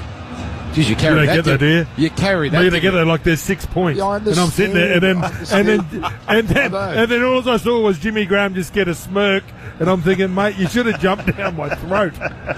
Oh, I was waiting for it. Anyway, you carried that for a week. Anyway, Melbourne. Well, no, I'm just saying, Dan. Yes. Right? And then the great Matty Johns, like they're still hammering me now, and haven't been on the show for 2 years. But it's so good when you can hammer your own. That's true. Gordy, don't take what I say seriously, please. No, I don't. Go after Dobbin all day, every day. Can I at least pretend to stick up for the bloke on air? Can I just actually like him. Yeah, he's a really good fall guy. Mate, John Candy was always one of my favourite actors. Okay, here's Melbourne now. He was a good actor. I loved him. So 2 minutes to go in the fourth round in, where is this fight? Vegas, I go. Miami. Miami. The correspondent's from Miami, Dan. Thank you, God. You've rattled Oh, it. my God, You've Dan. rattled it. Dan, You've listen to rattled me, it. Dan. He's You've from rattled it. Miami. That's right. I've seen all week Sean Johnson in Miami. How did I forget? Oh, geez, let's go. Let's go to UFC correspondent James Graham. Yeah, wild round here in round 4, 3 minutes in. Both fighters swinging from the fences, both looking to finish. This has been UFC correspondent James Graham. Back to Amy Park. Thank you. Kickoff 36-0 and the Warriors bring it back. And, there's the cowbell, my favourite Melbourne sound. 21 out from their own line. Bunty Afua goes up the left edge, doesn't go too far. 6 tries to none as it's spread from left to right.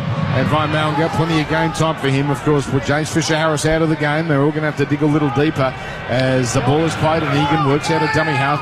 Thought he found some markers that weren't square. The markers took him and given the all clear. Here's Jackson Ford, spent 10 in the bin, costly 10.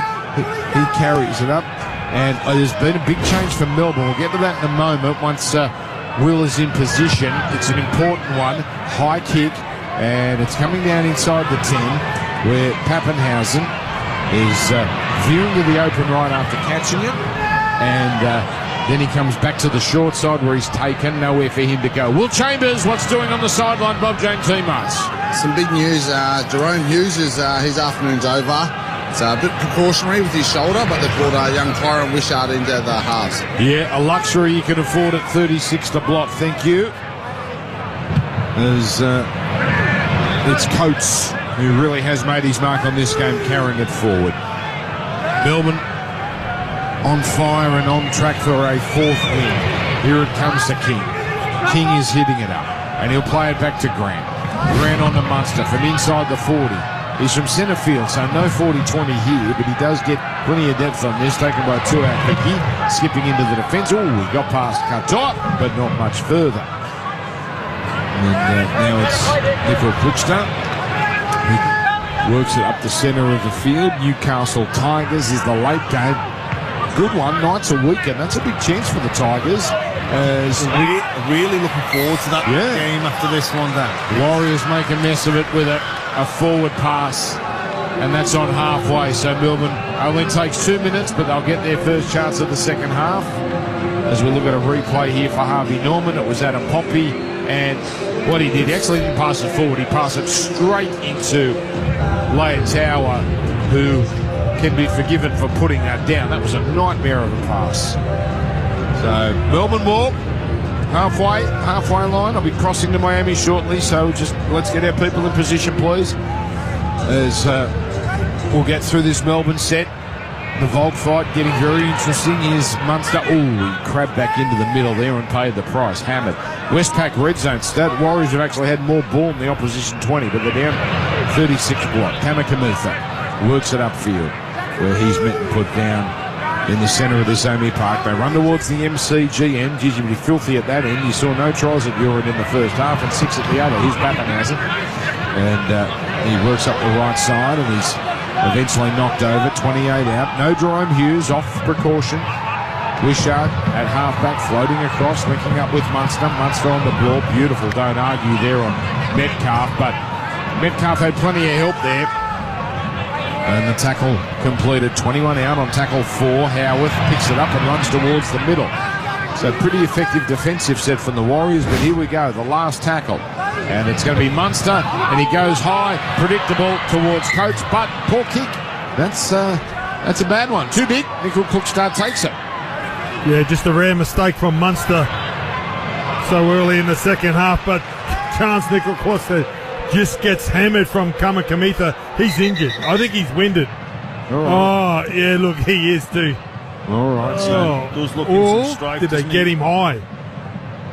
Or head clash? Okay, so Kamikamitha raced in, and it's interesting. So, yeah, might have been a head clash. I think it is. Oh. Yeah. Looks that way. And I think Kamikamitha, this has happened before, and he never That's his afternoon over, Dan. Yeah, for Nickel Klitschner. And Kamikamitha never comes off second best in that scenario because he's got a head like granite. Oh, let's go to Miami. James Graham. Yeah, inside the championships round, it looks as if the vacant featherweight title is coming to Australian shores with Volkanovski dominating the significant strikes. We're in the closing stages of the last round, Dan. We'll be back with this title announcement very soon, all thanks to me, James Graham, the UFC correspondent in Miami. Thank you. Early crow. Can we just give it? Jimmy, you will seal the deal if you give us "It's time." I think that's copyrighted. I wouldn't be going near there. It's time to go. Dan, you've got to let me finish. I may have done that, but our commentator let me down on Thursday. He's, you know. I'm not doing the goodbye at the But it was the hammer in full play. Wasting it on a Thursday night. No, Dan, I'm halfway. our fans demand it. They don't get out of the car until the lights take effect. Until goodbye. Okay, all right, good. Discombobulated. How many more do I have to roll out, down? I didn't know discombobulator was a thing. Turns inside. Oh yeah, it's a thing, Dan. No one else has it except for my man Ganane. 32 metres out. Comes left side Harris to Vida. Back inside to Ford. Ford well taken. Getting rambunctious in the UFC, I see. Here he goes. The high kick into the sun. Last tackle. Warriors coming through. And, well, it looked like it was taken there by Halasima, but all they could do was fashion somewhat of a pass back to the Melbourne winger Anderson. 36-0 Melbourne Storm. By the way, these UFC fights you can get on KO Main Event. I better not piss off at my employer, Gordy, and yours as well, and sometimes yours as well, Jimmy. So no, I don't think we've breached any copyrights, but there's a part of me that wants to take the decision live, but I'm going to protect my job. Now 20 short of halfway as it comes from Grant away to King, and King rolling upfield, and he's met here. 19 short of halfway. Now there feels like the sting's gone out of this a bit for Melbourne, and that was the case against Parramatta and certainly the case against Manly. Will Chambers, as the Warriors bring it back through Chow Picky, who's gone to fullback. Down to you. Chance is a cat too, so he'll wait his 15 minutes and he'll be back out on the field. Okay, thank you. So he won't be ruled out next week and might even come back today. Run metres, nearly 500 metres difference between these sides. As the Warriors going nowhere in this set, Melbourne steaming up in defence. Leia Tower is closed down, 16 short of halfway. It's picked up by Egan at dummy half onto half forward. That's a good strong run. Grant and King need all their strength to make the tackle as the Warriors close in on the end of this set near Cordet. Carries it beyond halfway where he's rolled over. No points second half, 36-0. Melbourne miles on top. Mitsubishi Triton scoreboard. The high kick, Chasers coming through, but good take by Pappenhausen. Just a bit too much space between he and Rocco Berry. And let's go to UFC correspondent in Miami, James Grove. Yeah, it's going to a decision, Dan. Volkanovski not really interested in wild exchanges. Towards the end of the fight, he feels as though he's got this fight sewn up and the belt is coming back to Australia. Jimmy? Sorry, this is the UFC correspondent, Jimmy. Yeah, come on, I thought you had it. No. By the way, I don't know anything about UFC. And Volk looks home. I want to see some better body language, Volk. The other bloke's carrying on like he's won. Okay, 35 metres away, but I'm trusting my UFC correspondent to get to know what's happened. Now, Munster was taken out there after kicking. I think that's a problem. Yeah, it's a problem. Contact on the kicker. Okay, so that is a penalty 20 metres out as Bloor took a tumble as well near the contest of the ball. Is it just me or Sean Bloor looks like Bruno Mars's older brother? That's a good one. Captain's share for the contact on the kicker. Well, Warriors gone with a captain's challenge. Based off what we've seen all season with the contact on kickers, I cannot see this one being overturned, Dan. So Munster's in the air, the slight contact, he falls to ground. I mean, it's ticky-tack, but it's There is correct. no high contact on Cameron Munster. This is not late. We are playing on. Oh, wow. Well, didn't we get that wrong? Oh. Didn't we get that wrong? Down to the sideline, our USC correspondent. But, like, look, I'm okay with this, and there's no high contact, but that's a penalty every day of the week in this in year 2025. Chase being cleared as onside. But it's a mid-air tackle, sir. All right. What happens to Bloor? I'm happy to see it go. But just don't penalise someone next week or in the Tigers-Newcastle game. I think you're asking for a lot. That was... Sean Paul then overruns the mark and it affects the Warriors player from catching the ball. ball. Duncan Man offering some editorial advice as well. Okay. Well, Warriors win the challenge. We're going to get a decision in Miami. As soon as it happens, we'll cross to our correspondent, but it's Melbourne ball, 36-0 they trail. Warriors ball, 36-0 they trail. Melbourne miles on top. That is a strange call. Very strange call. From the bunker. Wow. So now here's the hit up from Kurt Capel. He'll play at 45 away. And here it is. You can turn that volume up, Jimmy. That's okay. You can. That's fine. Oh, let's go to Miami. Volkanovski is the featherweight champion of the world, Dan. Yes. Emotional scenes in the octagon. Wow, what a champion. Back to Amy Park. This has been UFC correspondent James Graham. Brilliant finish. Well done, Volk. Ooh. And now what are we looking at here, Gordy? Now we'll really I reckon it's concentrate 10 minutes in the bin. Kamikamitha just comes in, on Nikora, is it?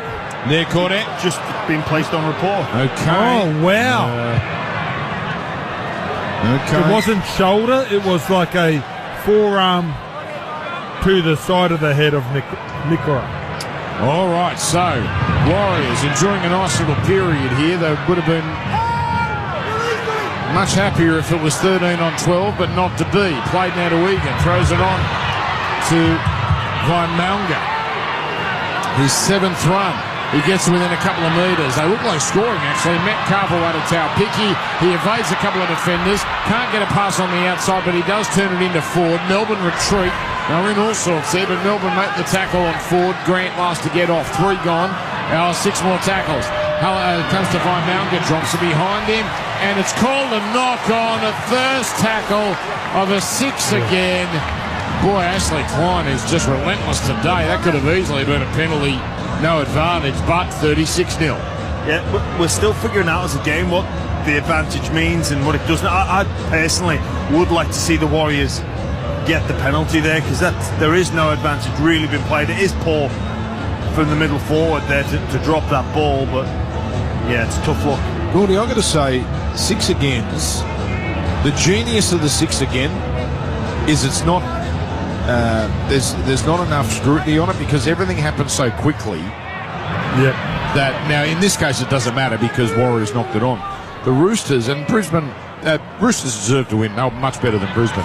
But boy, there were some weird 6 agains. But the game rolls on so quickly as commentators, you can't scrutinise it, and by the time you want to, it's sort of too late and too many things have happened. But you know what, I know what you're saying, Dan, and you're right, but I think they even themselves out. Like, I really do. Sitting there as a fan, and if I'm not working on a game, I sit as a fan and just really enjoy the contest. And most of the time in rugby league, you get what you give out. A bizarre penalty in that Broncos game against Connor Watson for a downtown. We haven't seen in so long. Yeah, we don't even know if he was offside. Our host broadcaster provided one replay that didn't tell us much. But anyway, kick into touch for Melbourne, 36-0. And you can almost see in this game, Dan, that Melbourne are just quite happy to wind they down put the clock. Cue. Mate, they put the cue on the rack like they did last week. They're so hard to beat. They're just sort of watching it, the energy they take out of you in defence. Then the Warriors, by the time they get the ball back, they've been running around like chooks with their head cut off. That they run one out and they get suffocated, and then they get frustrated and try for the miracle play. Oh, short pass here almost put Harris DeVito downfield. I'm against animal cruelty, Gordy, but once in my life I would like to see a chook run around with its head cut off. It'd be quite the sight. Yeah, it's not bad. Like, I don't want an Ozzy Osbourne situation, but, you know, I just want to see. I mean, in fact, I might HIA for Near Cordet. I might YouTube it so I don't have to worry about watching it live. All right, here come Warriors. Sting's gone out of our commentary, I must say, but that's the conductor who's not exactly leading it well. Here it comes now for the Warriors with an underarm pass to Megan, away here to Foa. Trapped on the 20, last tackle, Warriors, good set. They go through the hands, extravagant pass around the back by Capel, into the hands of Berry, who's on the wing, and he's trapped by 3 Melbourne players. They might have the sting in their attack, Melbourne, but they've hang on, we've got a problem. We've got another Melbourne player down. Will Chambers down to you. Harry Grant was just rolling around on the ground, but he's got back up and he's slowly walking back over to the play now. Okay. Oh, jeez. We've already got Jerome Hughes off the field with a potential shoulder injury, hopefully off just as a precaution with the big lead. Fisher Harris not precautionary, off with a damaged pec. Well, Melbourne have put the cue on the rack with the ball. They're just quite happy to roll through their sets and get to the end of this game, but there's been the level of detail and effort and care factor in their defence. That was great scramble. Warriors moving the ball to their right-hand side. 6 purple jerseys, all just ready there to sweep up any loose ball, make the tackle, stop the Warriors. It's brilliant stuff defensively. Perhaps, Jimmy, that's their focus. Munster is clipped, he thinks, high, but he can't convince the referee because they did let it slip last week and not that the team was in danger. He's a G-up, Munster. Well, the problem is you lose credibility, don't you? So, you know, you cry wolf too many times. When he does get whacked, the ref's probably not going to believe it. And that was part of our show earlier, Dan. It's like I believe Munster may have got clipped. He tried to milk it. Here's a run down the sideline here. Lane Tower. Wow. Jesus, he's got a lovely stride about him. He gets up and goes again after being tackled by Pappenhausen. Now he's made the play it. It's played and thrown to the right side. Harris to Vida. On to Egan. Egan to Metcalf. Turning it into Barnett. Barnett's had a good last couple of minutes. He's been hard to handle. And Munster is grabbing him from behind. Now on the next, it goes right to left. Foa to Harris to Vida. Onto a steaming Halasima. And he's filled 9 away. Played back to Egan. Throws to the right. Comes to Ford. Ford to Vine Malnga. And that breaks that down. Vine Malnga just has to accept the tackle. Last, all the time in the world, Harris DeVita puts up a high kick, coming down on the try line, taken by the Warriors. They're over. I think it's a try. It is Leka Halasima, who doesn't seem to get much game time, but he's a serious talent, and he's muscled his way over. So that breaks the duck, 36-4. You can hear there's a stack of Warriors fans here, and finally they've had something to cheer for. Yeah, really good fight from the Warriors in the last 15 minutes. Just to try to get the ship back in direction, and that's a great take from the young fella in a fair bit of traffic and a lot of work to do. Just beats everybody to the ball and spins around and crashes down and puts the ball down. Mate, it's been a better 15 minutes from the Warriors, and I know that Melbourne Storm have put the cue in the rack, but they just look to be a little bit more patient. Yeah, he certainly belongs in first grade. Halasima, what an introduction to the NRL he's made, and he just competes, just gets up there. There's plenty of Melbourne Storm players in attention because they've not clocked off defensively. He's one-on-one with Harry Grant and a couple of other Storm players there in the vicinity, but just too strong. Halasima gets over for another one. Gordy, you were part of some Broncos teams that would absolutely annihilate opponents the way Melbourne does. I can't remember if you clocked off or not, but is there anything to worry about here for Melbourne? That, look, it's a beautiful problem to have. You just kill games by half time, but it's not a great habit to get into, is it? No. Look, it's certainly Craig Bellamy, will address it. It all depends how the next 24 minutes pan out. But Alan Langer had a saying, right? He loved it, and to put the foot on the throat is what we talk about now. He wanted to send their crowd home. Yeah. So when we're away, nothing better than watching their fans walk out and give up on their team. So Alf would always drive and he'd say, let's send them home early. And that's probably something that was just a little trigger for us just to stay focused on what we were doing and just don't get too loose. Well, you're right. And last week, that's exactly what Melbourne did. Remember, as soon as they saw the Brookvale fans, the Manly fans leaving, that was about 60, 65 in, then they clocked off. But again, it's a lovely problem to have. The kick was good, 36-6, 24 minutes to go. I'm looking at their draw, and I'm not seeing the game. Shark Park against Cronulla in round 11, but they got South, but that's Anzac night down here, and South might not be close to full strength, but all ball's been lost. Backwards though, Warriors dodge a little bullet there as to how Picky works it up. Yes, Gordy. If the grand final was in 2 weeks, Melbourne Storm win it by 30. Oh, they're playing magnificent football. Here it is with Egan. Now comes across to Metcalf. And Metcalf is grabbing his way inside in the 30. The meter's coming easily. Barnett short side. Oh, his pass out to the wing was touched and it saved a try because Berry would have gone over untouched, but Coates poked his hand in. So I'm looking here at the draw, and when do they play Brisbane? They don't play them until round 23 down here. When do they play Canterbury? Not till round 25. And they're the two, you'd have to say, so far the most impressive teams. Would that be fair to say, outside of Melbourne? Do they play Brisbane again after round 23? Round 27. And that usually is a dead game because one of the teams is either out of the running or has nothing to play for because their spot's secure. I think it hinders Brisbane. Because you need to see where your season's at. Yeah. As they make a mistake. Well, I'm looking at Warriors now. Jackson Ford. Ford puts it down in front of the post as they're on the attack. It's a lot of games here. They could really run up some scores. You know what, Dan? That might not actually favour the Melbourne Storm. I know they had that game against the Dragons, but it was more that the weather that really affected them on a dry track. The Melbourne Storm, it could be, you're right, it could be the end of the season or Origin till they're actually really in a genuine 80-minute contest. Yeah. They are so far ahead of the competition at the moment, especially on a dry track. But if you don't face the leader, if you don't know where the standard's at, it can affect you. And that's all I'm saying. But like when you play the best side in the competition, and it used to be Penrith every week, but you play and then you know where you got to improve if you want to be the best side. If you don't play Melbourne until late, you got a month to get it right. Yeah. Canterbury doesn't, I mean, talking about Melbourne's draw, pretty friendly. Canterbury's is as soft as butter, so they should take advantage. Just the way it's worked out. Got some news on the Newcastle Tigers teams. We'll get to that in a minute. Here's Melbourne spreading it. Howarth with a lovely pass down the wing, and Coates is away.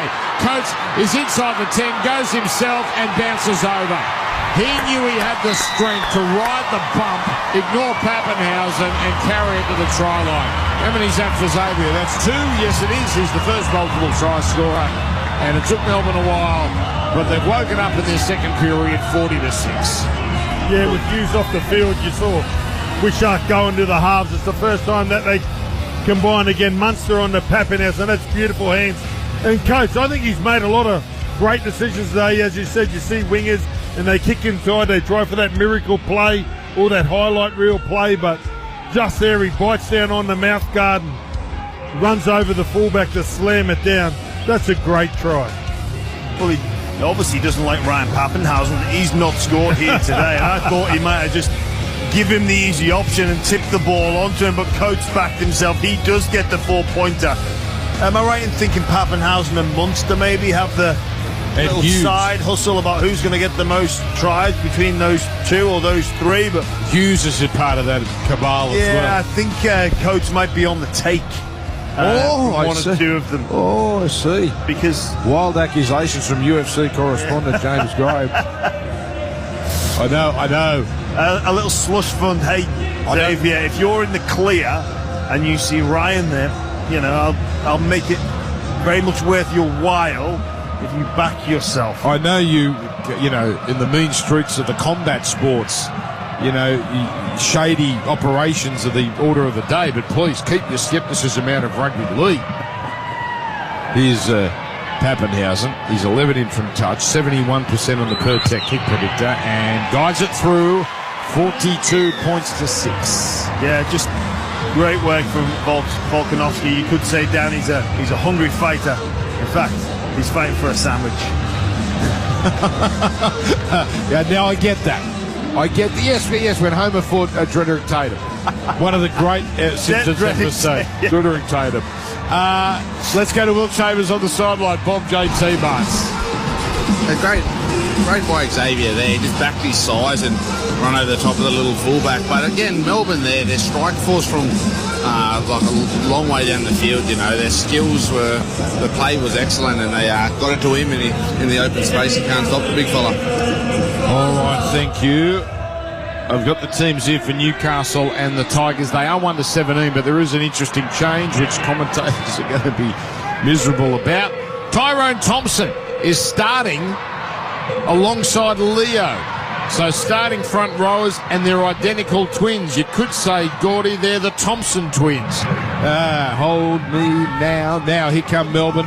Oh, was that their song? That was their song. Yeah. I thought you were going to say like the Olsen twins. But good luck to all commentators who won't have a prayer and if they were really toying with them, they'd wear the same shoes. But remember when George and Tommy Burgess first come on? They were George and Tom. They were hard to pick which one was which, even though they had different numbers on. If you didn't see their number, well, the Burgess twins. The great Rabs would go and beg one of the Morris twins to put some strapping on or something that could distinguish them. It's hit hard with those Thompson twins, weren't it? Yeah. Hello, Mr. Thompson. I think he's talking to you. Oh no, we've lost Jimmy. He's had a big night in Miami. We've got a flogging going on here, 42-6. We've lost control. I would love to go upstairs in Jimmy Graham's. Yes, I could do another Simpsons reference. That'll get me in trouble. Here's a little kick. And now taken by Pappenhausen for Melbourne. And he is quickly into attack. Gets it on to... it's the monkeys banging the cymbal as it was given to Munster. And he blows up at the touchdown. See, he's cried wolf too often. He should have got a penalty there, or 6 again, because he wouldn't be allowed to play it. Wishart with all the strength of Volkanovski, shaking off a tackle to get a pass away. But then it kept going, and it was eventually put down by, it looks like, Anderson out there. And now Melbourne have gone to sleep here. Tuau Picky brings it back. Melbourne thought it was 1990 and they were going to pack a scrum. But Tuau Picky eventually brought down 45 out, 42-6. Just the way this game is going, you can see an absolutely world-class try coming from Melbourne. Like a long-range breakaway from Ryan Pappenhausen and a kick return. It's just brewing. So Will Chambers tells us Charles Ziphook hooks up, failed his HIA. Now that doesn't mean he's out next week, but the task was already a nightmare. They'll do it for the rest of the game without their number one. Here's a hit up now from Aaron Clark. On the next, it's a floating pass. Harris DeVita sending his man Pompey down the sideline, and wonderful Melbourne defence swarming in. That's ridiculous. They haven't gone to sleep, at least defensively, in this game, because Pompey was home, but the 4 Melbourne Storm players got under him and forced to play the ball 10 metres out. Held up 42-6. Well, there's your standard. They created an overlap with a great ball. For all money he's going to score. For all money he's going to score. And 3 purple jerseys get underneath him. 3. So that leaves the Warriors with a couple of tackles, and it's hit up by Afoa. And he'll play in front of the left upright. Clark throws Metcalf out in front of Tuau Picky. Bad pass. They got away with a couple of those. Not this time. Tuau Picky stuck his hand out, but he wasn't going to haul that one in. And this is a real reality check today for the Warriors. 3 in a row. But now you can look back at that. Manly, they're up and down. Roosters and Tigers at Campbelltown. none of the real premiership hotshots, with all due respect to any of them. And now they've faced the gun side and been blown out of the water. And fascinating game next week. I'm guessing, Gordy, they're going to be a lot better. They play Brisbane at Mount Smart Saturday night. That's a beauty on Fox League. I think it's Saturday night, whenever it is. Saturday 5:30, so 7:30 Auckland time. That's after Brisbane lost. That's a big game for both. Here's Pappenhausen down the middle, and that was it, Jimmy. That was it, wasn't it? They were looking for that little set-piece training ground move. Now the kick here, tucked in behind Pompey. Anderson closing in on him, but Pompey gets there to the ball first, and he takes it and gets into a real wrestling from it. Anderson leaves him on the ground, 10 metres out from their own line. Melbourne loading up in defence. Get the sense in the last couple of minutes the Warriors really have had enough. They've tried in this second half. They're 6-all in the second half, but we've got players here who are only barely getting back now to get behind where the ball is. 42-6. Dogs will still be on top of the table, yet to be beaten. What a game on Friday. Dogs and South, maybe Cody Walker back, reading that today. Aaron Clark, a bustling run, and he breaks clear of the tackle. Gets over halfway before he's rounded up. We'll go through our schedule. It's a good one next week. Here's Metcalf, little chip and chase, and doesn't get the bounce look out. Oh, he collared Pappenhausen just as Pappenhausen was preparing an 80-metre run up the other end. Ball played to Howard, getting it on to Coates. Coates 2 tries over 200 metres and a hit up here. So you got Gordon Tallis, James Graham, Will Chambers on the sideline, Bob Graham teammates. Melbourne in cruise control. So we do have Thursday night football next week. We also have a forward pass from Jack Howarth that was so forward, not even the ref could ignore that one, and that's going to be Warriors ball. That should be a penalty for a deliberate forward pass. Hey? It's a penalty for a deliberate forward pass. Oh, Jimmy, you're right. Let's just be happy we got a forward pass call. We don't get many of those anymore. I'm happy with that. Thank you. Yeah. Thank you. Gordy, he got his 2 Simpsons references in. He's happy. Like, he's done for the. I can tell. Like, he's nothing can make his day better. Oh, there is one thing. No, it's not happening. If Pappenhausen gets a breakaway, any chance? No, we've retired that for a while. Now it comes here to Barnett. Barnett works it up. No, we haven't retired it, Dan. Oldie side when we retired. Comes to Clark away here. Oh. And, he's a beautiful pass from Harris to Vida. Crashing through is that Aaron Clark? No, Halasima. He has got some muscle on him. Well held down in the end. Should have scored. Now it comes from left to right. Turapicky. Oh, gun it goes, and the man he gives it to, K-Paul. He tries the no-look pass to Berry. Berry again watches one go past him. That was behind him. He's not destined to score, Rocco Berry, even though he's just seeing clear air in front of him. 42-6. Yeah, I think K-Paul should have went himself. It's so good in hindsight. He had the winger and the centre was sliding off to the winger for the Melbourne Storm. That was the chance. It was just the no-look pass. And he threw it to no one. No-look pass went to no one. I think it's the scramble that affected them there, Gordon. You know, like, again, so many Melbourne Storm players in the picture. What seems like a simple running try, you just strip the team for numbers. Well, it's different against this Melbourne Storm team because they have so much energy and emphasis on their scramble in defence. Violent run from Utoy Kamado, and the Warriors try to hold him down. That's winning the ruck. And Melbourne go again here. The official crowd, 26-427. Fantastic. Now it's a hit up here. No AFL, and Luke did a good job taking advantage. Garlick in the game. Now it comes to the left side. Kamikamitha falls into a shot there, but not high. And he'll play at the big unit, 25 away. Grant looks to go short side. Now comes to the open right to Munster. Throws a pass and hits the ground once, twice. Picked up by Eli Kartua. Oh, he runs straight past Harris to Vida. Feeble attempt to tackle. Then the pass to Grant as the next wave of defence came in. Grant goes to the right. Away now to Wishart. Wishart straightens. Heads for the line. Stopped. Harris to Vida drags him down. Melbourne here. They're lining up. They all want a piece of this. Crash play. Katoa against his old club. Short.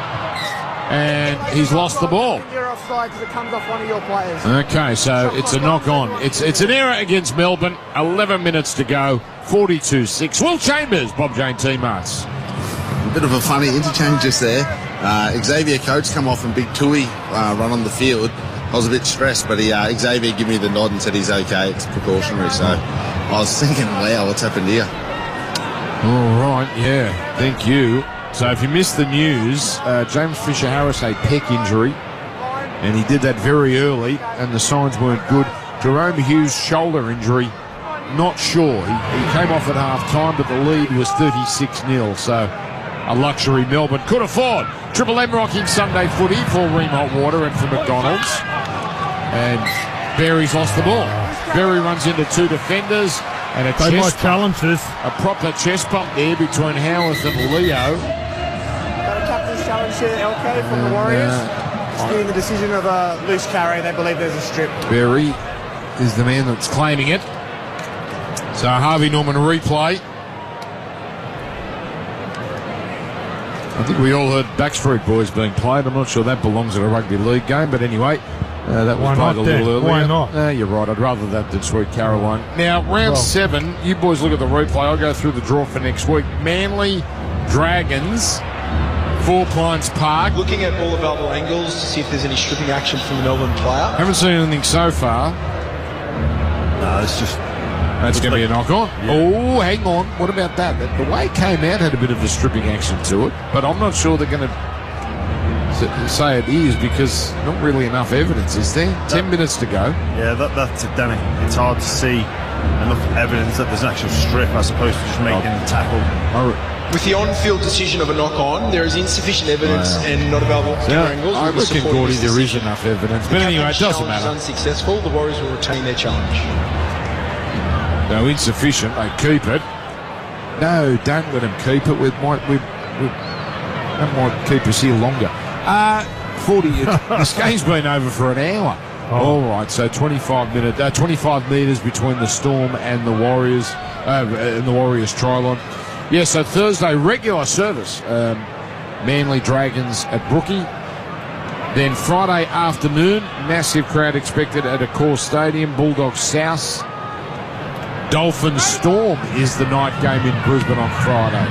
That's Good Friday night, 8 p.m. kickoff there. Triple M will have both games covered.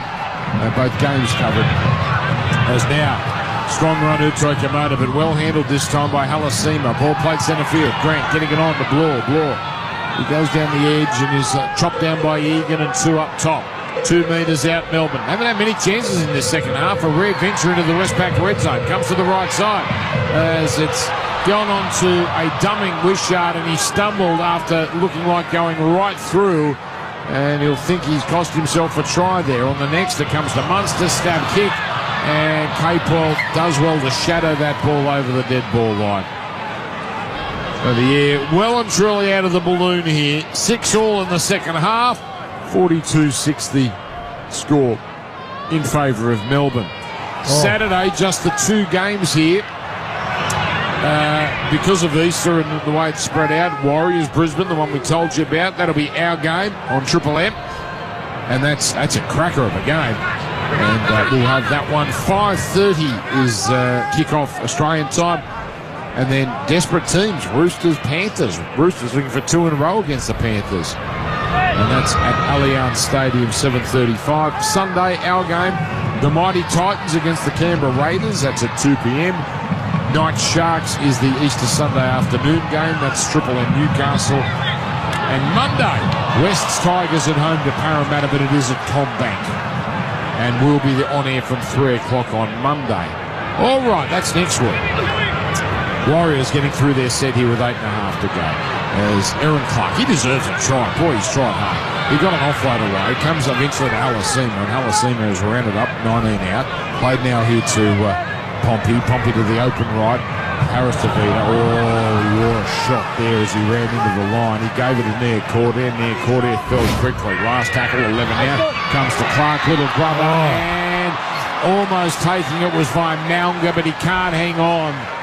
And it's no try. It should be a knock on against the Warriors and a 20-metre tap and a 7-tackle set for Melbourne. And not a bad set from the Warriors there. They go close to score. Oh, really should have finished Grant. that. Yeah, Gordy, you're right. They just keep on turning up. That's the difference. And if Harry Grant doesn't turn up there, he's not going to come up on the video, but they just keep on going just in case they're needed, and gets a hand on the football, knocks it out. Unbelievable. 7:49 to go. So Melbourne, real pride in their defence this afternoon. They'll be disappointed to concede that one, but much better than last week at the end against Manly. A spread here. Howard draws in defenders, but the Warriors don't panic as Howard's pass out to Blore. Blore takes on the defence. Then underarms the pass back to Howard, who's smashed by Barnett. Now what's happened here? Blore playing on the wing. That was Coates, I reckon. That breakaway try happened. Now we've got a big change here. Will Chambers, is this just a rest, or have we got a problem with Harry Grant?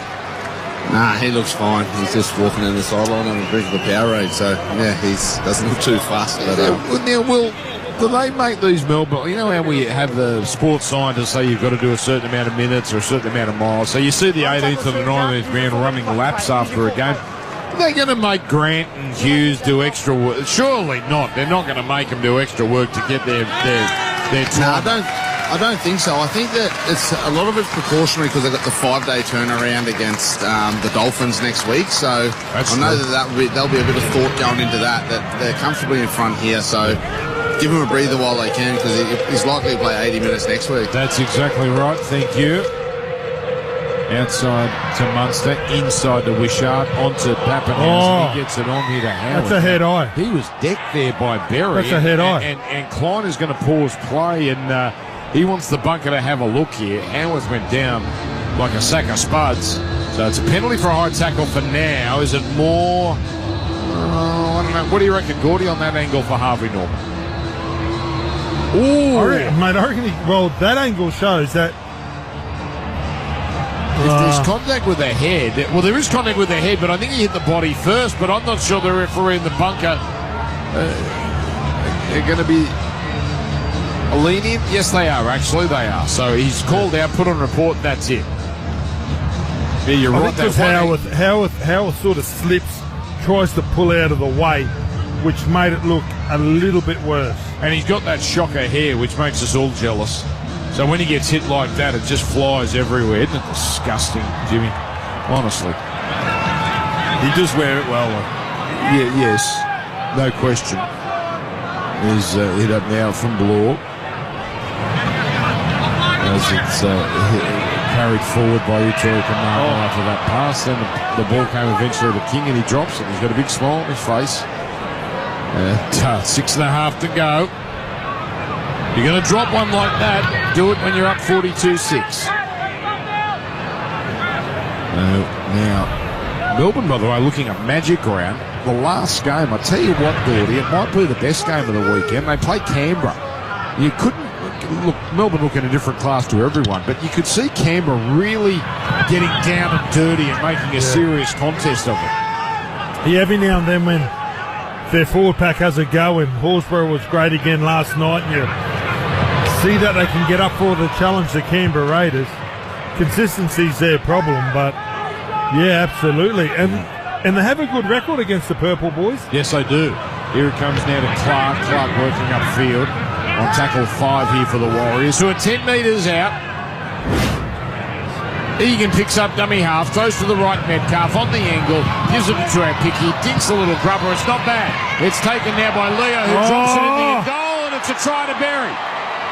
Berry grounds it while doing a simultaneous forward roll. And that's a gift. That's a gift. Berry, how many times has he seen the try line in front of him, and the pass to him would always go astray, and then he gets a bizarre one, 42-10. Yeah, it really is a bizarre one, Dan, isn't it? We're going to have another look on the replay. Melbourne look to have this cleaned up. Need to see if he grounds that ball in the field of play, and just how Leo loses the football He collects it. He's trying his best to get out from inside the goal area. Capewell has a part to play. Nice play on. That's a we'll try, need a isn't it? frame by frame. I think so too. Like he's well inside the dead ball line. It's all about whether he kept control of the ball. I think he did. Jimmy thinks he did. And Gordy thinks he did. And the bunker thinks he did. So that's the end of that. Try confirmed for Harvey Norman. Yeah, it was just persistence. Capewell bombed a try earlier, just keeps on chasing. Gets a bit of contact on the football, but I don't think he was playing at it. It spills out. And Berry, he's had a tough day at the office. Come up with a few mistakes, but just then he goes along and redeems himself there. 16 in for a good word. 16 in from that's a Jim Carrey. That's a Ace Ventura Dumb and Dumber line. And pulls it. Bad kick. Pertek kick predictor there for Metcalf said 64%, but it was wrong. Metcalf was wrong. 42-10. That's a poor kick, isn't it? Like, have you been watching the Masters, Dan? Oh, yes. Love it, Gordy. Love it. Late at night, and then IQ it and watch it in the morning. No, well, I just get up in the morning. Yes, I just get up in the morning and watch it. And my wife walks in and goes, "Oh, isn't it a good race between McElroy and DeChambeau?" I was embarrassed for it. Disappointed. This is the first time I've ever been disappointed in your wife, Gordon. That's. How do you call two golfers? Oh, it's going to be a good race tomorrow. Well, she's technically not wrong, but I can't. Rory McIlroy and Bryson DeChambeau. Got a great personality now, Bryson DeChambeau. I don't know if it's fake or not, but anyway, it's worked. He's very popular. He was really. He was just a very hard person to like a few years ago, but he's really changed. So anyway, I think he got popular trying to hit the hole in one over his house. That helped as well. 1 billion views, I think, Dan. All right, here it comes now. That's the same amount as saw your ragdoll on Hodgson. Here's Capel. Oh no, I'm at 2 billion. Here's now Casey. Couldn't leave it alone, could you? Here's now Corder now carrying it forward, and he's bet 20. Where is he? Dan, 16 no, short of hey, listen. You said we can start talking Origin. Yeah, that's right. Yeah, just throw Pappenhausen into the mix. That's right. Oh, that's it. New South Wales. Number 14 or number 1. Now it comes across here to the number 14. In fact, the number 4 in Ali Tower, who's dropped down or stopped 5 on tackle 5. A wobbler of a kick, best bomb of the afternoon, and Pappenhausen nervously takes it, but he does take it. And he's run behind his own bloke. Now that should be a penalty. That's a penalty. Yeah, that's a penalty. He ran behind his own bloke. Everyone stopped like musical chairs. And then we just went through the process of Pappenhausen dropping like it's an army drill and someone putting their hand on him. 2:35 to go. Will Chambers, anything from the great Will Chambers? We're not adding much at the moment. What can you add for Bob JT Marks? Just off the back of that last try, I reckon Craig will be disappointed. I know him quite well, and I just think that what you were talking about earlier in regards to like falling out of games or just going quiet, that's what he won't like, because he'll want them to be playing 80 minutes, because at the back end of the year, that's the most important. Yeah, that's another second half where they've just let get away. I mean, could have been 60-0, but I don't think the fans are going to be too unhappy as it's swung across here to Capel, and he's put down. Jerome Hughes has been sitting on the sideline the whole day. I get the sense, fellas, that he's okay, but we'll find out, I guess, in the next 24 hours. That shoulder injury ending his afternoon at halftime. Barnett playing it. Egan, no look pass. Clark continues to try. Long pass out to the left wing. And Tower now has to step back infield. 1.5 minutes to go. Tower stopped. 28 out. Well, Hospital pass out of dummy half. Harris DeVita holds it. Comes to the right side. Here's Metcalf taking off and taken high. So the Warriors are going to have the last say here as Metcalf cramping up. 1 minute 12 to go. 42-10 Melbourne. Oh, Melbourne's going to challenge. Of course they are. Melbourne's going to challenge. Can you keep the clock going while they challenge? Should be a rule. If the in kids sport, if the margin gets to a certain amount, it's a mercy rule. I think if it's the margin's 30 with less than 30 to go. Clock keeps going. Indirect but low force to the head. The captain's challenge is unsuccessful. Well, that's just... he almost did that for a bet. Took that challenge 42 to 10. He's looking a bit like Lord Farquhar. Cameron Munster with that hair. All right, well, I didn't think we were going to get a Lord Farquhar reference on this Sunday afternoon. Here's Barnett. Warriors looking for try number 3. Egan now bringing out all his subtle tricks. And he'll play it. Left upright after his pass was well read. On the next, it comes to Metcalf. Metcalf scores. Metcalf scores. So Warriors will finish with a flourish. 42 to 14, and he improved the position as well. So Melbourne have done it again. Absolutely destroyed their opposition and then just let it slip at the end when the game was all decided. 42-14.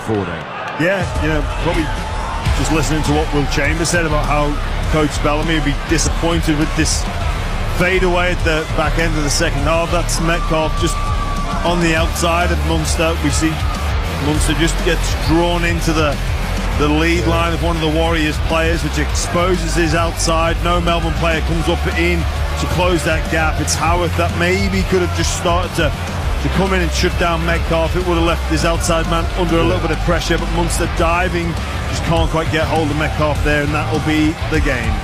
Yeah, well, with Utoya Kamani getting stuck inside Munster, didn't have the speed or the agility to close the gap. Munster got held in just a little bit longer and didn't have the speed to pick up Metcalf. So Metcalf now to convert his own try. And the Warriors end up scoring 3 of the last 4. Siren sounds. 91%. Oh, the Pertzer kick predictor. Wow. He's not pulled. That's too strange. No. Is it a duck hook? Duck hook, then a bad slice. Yeah, 42 to 14. Melbourne wins. Melbourne wins. A muted second half. Damage was done with a 6-0 opening 40 minutes. So Melbourne, it's hard to believe they lost to St George Illawarra. No knock on the... Well, it is a knock on the Dragons. How did Melbourne only score one try that wet afternoon? Well, it was wet and the Dragons were great in defence and Melbourne didn't throw much at the Storm. But that really stands out like a sore thumb. The other games have scored 56, 30, 48, now 42. And that day they lost 14 to 8. 4 wins, 1 loss. Xavier Coates with Will Chambers. Yeah, boys, I've got Xavier Coates here. Mate, what a great performance individually and as a team. You started so well. What was the week like leading up to it? Yeah, I thought we had a really good week preparation. I think we just really wanted to put in a great performance from last week when we played Manly at Brookie, and I thought we'd done another great performance here at Amy, and we got a 5-day turnaround now, so we've got to recover up, and we're going to be heading up to Brizzy to take on Reddy, which will be a tough match. On an individual thing, mate, you made a couple of breaks there, and the boys were pretty happy with you not kicking the ball as a winger. A lot of wingers kick. Do you work on your skills a lot? Yeah, I definitely do. I was thinking about kicking, but I heard the ref call 6 again, so I knew if I put a kick in and we didn't score, Bells would be ripping me in the meat. So just take the percentage plays and get down, play the ball, and then we got strike off the back of that. And one last one. The boys are having a laugh up there. Are you not allowed to pass it to Munster or Pappenhausen? I'll let Harry Grant get the tries. I don't like passing to those boys. Thank you, X. All the best for the rest of the year, mate. Appreciate it. Nice work, Xavier Coates. The only multiple try scorer. He scored 2, and I'm guessing will figure in James Graham's triple MVP award. Well, I'm guessing. I have no idea, but he may for CPAP Direct. Get expert advice at unbeatable prices at CPAP Direct. Visit us in store or at cpap.com.au. You're ready to go with your 3-2-1 triple MVP time, Jimmy Graham. Sure am, Dan, and your guess was correct. He does feature. He will be getting 2 points, but before we get into that, we're going down to Will Chambers. And yet again, yes, Will, take it away. Yeah, hey boys, I've got Cameron Munster here. Mate, I know you'd be disappointed with the last bit, Munster, but geez, you started really well today, and you're building well after last week.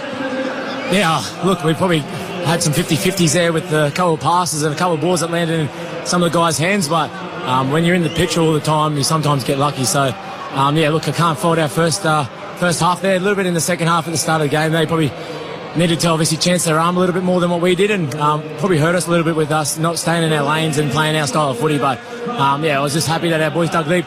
Like you said, we're probably a little bit disappointed in the last 15 minutes, but I guess you get that when you put some points on the board. Mate, on a note with the team, obviously all the backs are getting all the recognition with your long-range tries, but I really thought your forward pack started so well today, and the likes of Big Stefano, Trent and Josh King. What can you tell me about them and how they've been at training? Oh, outstanding. You obviously talk about us as a spine and how good we're going collectively in combination, but I guess you can't do that when you got your forwards not going forward. So they're laying the platform for us at the start of the first 15 minutes there, and it allows myself, Paps, Hughesy and Harry get out and be able to run that ball and create that ruck speed that every other team wants to do. So we got our chances at times. Sometimes we didn't ice them, but probably 8 times out of 10 today we did, so I'm pretty pleased with that. And, mate, all the best next week against the Dolphins, eh? It's a big game. It's a 5-day turnaround. And what do you see as important with your recovery-wise? Definitely not drink. I'm off the piss. But I think for me, probably just to make sure the body's all right. I'm not too sure on Jerome, so trying to just build those little combinations going during the week, whoever it is, if it's Wishy, and then just try and do some stuff with him, because I know we did that against the Dragons and probably didn't get that cohesion and combination going as good as we wanted to. So with that 5-day turnaround you spoke about, Will, there's probably just more of those things with me, Harry and Wishy. Okay, mate. All the best, and look forward to next weekend. Thanks, Will. Big fan. Big fan, mate. I think Cam's getting the shits that he's this alcohol break. Like, he's starting to wear on him a bit. But anyway, well, he's playing well. It's working for him. So a good job, Will Chambers, as well. Well done to him. I think we can dismiss Will. Yes, excellent job by you. We're going to take a break, and then we'll wrap it up on the other side with Jimmy Graham's 3, 2 and 1. And don't forget, go to Triple M Newcastle on the Listener app or on the NRL page. It's somewhere there if you want to listen to Newcastle West's Tigers. Storm big winners. Triple M rocking Sunday footy. Specsavers Audiology. Rediscover the joy of everyday sounds with the Specsavers hearing expert today. The Triple M NRL Play of the Day. Here it comes now from Granite dummy half to the open left of Munster, floating and giving it now to Pappenhausen, keeps it along the line. Howarth taken, stands up in the tackle long enough to flick it back, finds Pappenhausen, gives it the Bloor to Coates. This is exceptional. Coates down the sideline, the numbers are piling up. Here's Harry Grant, here's another try. They might have an extra man, but that's gorgeous rugby league. The way they kick the ball alive.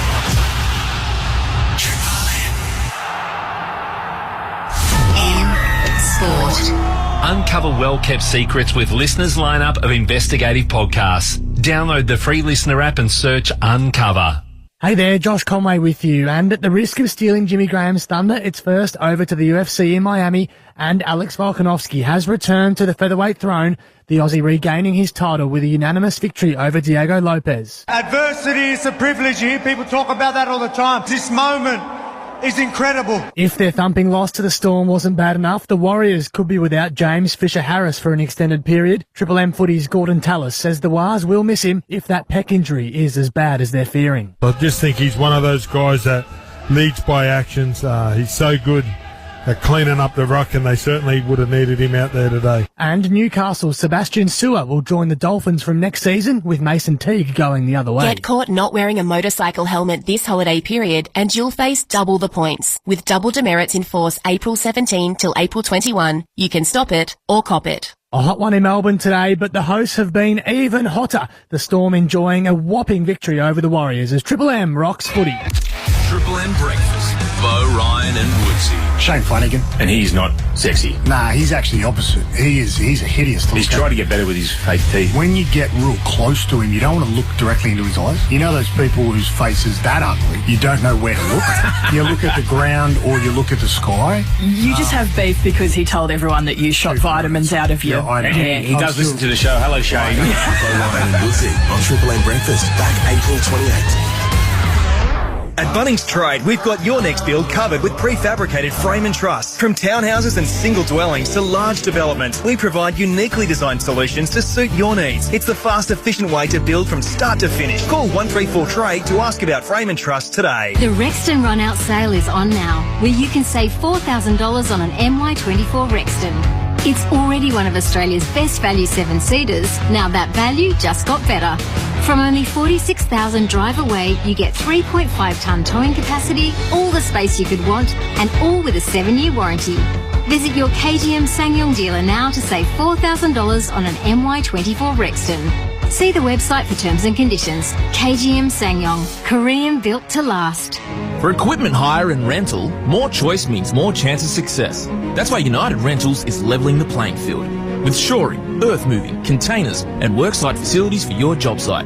Call 13-HIRE or visit unitedrentals.com/au. Here's some news to make you feel better.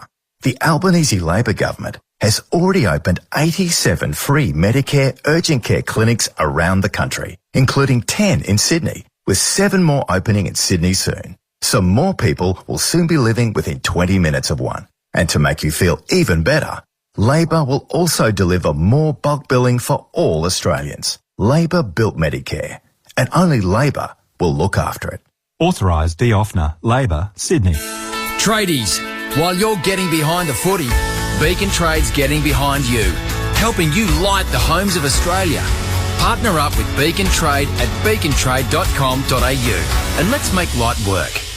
Under the right conditions, renewables like wind and solar have the potential to generate abundant electricity.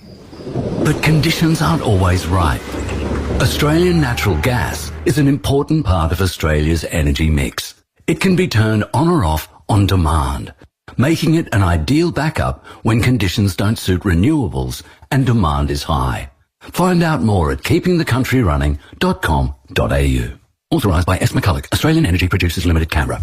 The Snooze Autumn Sale is on now. Save up to 50% off selected mattresses. Plus, take an extra 10% off selected mattresses on already reduced prices. Hurry, sale on now. Exclusions, T's and C's apply. What a little snooze can do. Warning, this message contains some heavy stuff. Bulk garden soil, sand, blocks and pavers, pebbles, top dressing, compost, mulch. In fact, all the heavy bulk stuff for any gardening project. At Flower Power, we've got it all. And we'll deliver it, including in bulker bags, 7 days a week, whether you shop in-store or online. We've got plants too, of course. So whatever your gardening project is, talk to Flower Power. We'll make your heavy work light. Flower Power, the garden people. Shut up! The footy's on Triple M!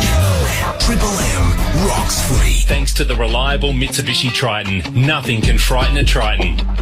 Hard to know what to say about this game, Gordon Tallis and James Graham. Melbourne dominated. They showed their class, put the cue in the rack. They did that last week. They did that in round 1. Fisher Harris out for a long time, it seems. How damaging is this for the Warriors? Obviously, that's damaging, but the afternoon that they've been treated to, are their premiership hopes close to dashed? Well, Gordon made a really good point in the call around when you play Melbourne, you find out where you truly are. And obviously the Warriors went to Vegas, very disappointing there. You can, maybe rationalise that with the fact that you travelled so much. And then obviously they had 3 wins off the back of that, and maybe start to build a little bit of belief. But then you lose Fisher Harris, and then you see where the absolute elite in the competition are at in comparison to where you guys are at. It's a big blow for the Warriors. They're not at their best, Melbourne either. In the front. You like if you looked at them, there's moments of brilliance, but they're just super professional. They take so much energy out of you. I think through the week when you're preparing for them, everything about Melbourne Storm puts you on an edge, and you've got to be mentally tough to beat them. You've got to have the athlete. You've got to have a great game plan. You've got to have the athleticism to match them in pretty much every position. But I think it's the intestinal fortitude to still one of Bill Harrigan's lines that when you come up against them. We'll go to our 3-2-1 in a moment. Melbourne 4-1, Warriors 3-2. Jimmy Graham, now the CPAP Direct triple MVP. Yeah, Dan, quite difficult considering the second half to go back and think who were the stars on display in that opening 40 minutes, because the last 40 minutes weren't much to write home about. But I've gone with 1 point for Harry Grant, 2 points to Xavier Coates, and 3 points to Ryan Pappenhausen. All right, very nice. Don't encourage Tallis. He's going to get him in the Origin. And that's about 25 players New South Wales have in there. I never said that, Dan. All I put said, him in the mix. No. Put him in the mix. No. Dylan Edwards doesn't own the number one. I like that chat. Gordy, I actually thought that was a very good chat. Well. Tedesco's been sensational this year. Tedesco's, listen, he was sort of out, like a couple of years ago, he had some time off, he went away, and I think he was just tired because he's carried a lot of teams, right? He's just been up there for so long, and then, I think Nathan Cleary owns his jersey, I think Isaiah Yeo owns his jersey. There's a lot of guys that own their jersey. I don't think the number one's owned after 1 year. No, fair enough. No, I like the chat. It was just that's the day that we declare Origin season has begun. That's all. Thank you, Gordy. Enjoy the week. I will see you next Sunday. Right. And you too. Yes, bye-bye, Gordy. And you too, Jimmy. Yes, Gordy. Dan. Yes. It's on the Gold Coast. What chance of getting you up there? No chance.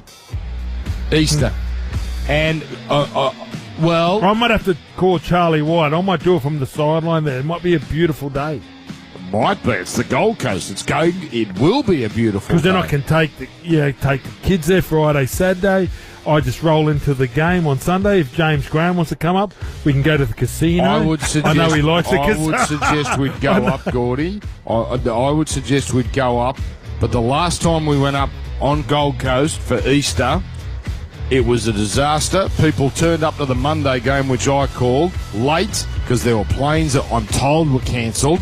I believe them, but with an asterisk, and they weren't in the best shape, Gordy. So okay. I can't let you lead them astray. You can't hand them back to me in that state. Well, listen. Well, let's just put on a different call team Monday. I'm thinking about that. Sunday be Sunday. Right, it's really hard to back up, Dan. That's like State of Origin. Gordy, you do the game from goal. We'll work that out off air. We'll work it out. You do the game whether you want to be on the sideline, whether you want to be in the box, that's your call. I know what Jimmy wants to do, and they're salivating behind the scenes as well. So, okay. Now, someone's got to tell them the Tooth Fairy doesn't exist. Triple M rocking the footy. See you, Jimmy. Here are the highlights. Shut up. Triple M rocks footy. Full-time highlights. Get expert service trusted by the trade at your local Mitre 10 Trade Centre. Billy Cartua plays it, comes right to left. The halves combine. Munster gets it on. Here's Pappenhausen. Out it goes Howard. 2-on-1. Gets it on to Xavier Coates. What about that? Coates scores. That's incredible. Oh, hang on. Is this a 40-20? Yes, it is. That is sensational from Hughes. Bung shoulder or no bung shoulder. So Grant just left to the post. Gets a short pass away to King. King gets over. King is over. Storm get their second. High ball from Munster. Coates goes up, takes it, and gets a pass on the blow, and he gets over. Sensational try for the open side. And now it just opens up for King. He can't get there, so he pops it back in, and it comes here to Liero, who's going to score. Howarth taken, stands up in the tackle long enough to flick it back, finds Pappenhausen, gives it the blow to Coates. This is exceptional. Coates down the sideline, the numbers are piling up. Here's Harry Grant, here's another try. Now it comes to Pappenhausen, a magnificent pass to a wide open Grant Anderson. Anderson scores, 6 tries to Melbourne. Harris DeVita puts up a high kick, coming down on the try line, taken by the Warriors, they're over. I think it's a try. It is Leka Halasima. That's a great take from the young fella. Beats everybody to the ball and spins around and puts the ball down. Here's Melbourne spreading it. Howarth with a lovely pass down the wing, and Coates is away. Coates is inside the 10, goes himself and bounces over. Egan picks up dummy half, goes to the right Metcalf on the angle, gives it to Picky, dinks a little grubber. It's not bad. It's taken now by Leo, who drops it in the goal, and it's a try to Berry. Berry grounds it while doing a simultaneous forward roll. On the next, it comes to Metcalf. Metcalf scores. So Warriors will finish with a flourish, 42-14. Melbourne wins. The McDonald's and Ream Hot Water. Triple M rocks footy. Triple M footy lives on Listener. Catch all our games, interviews, replays and more. That's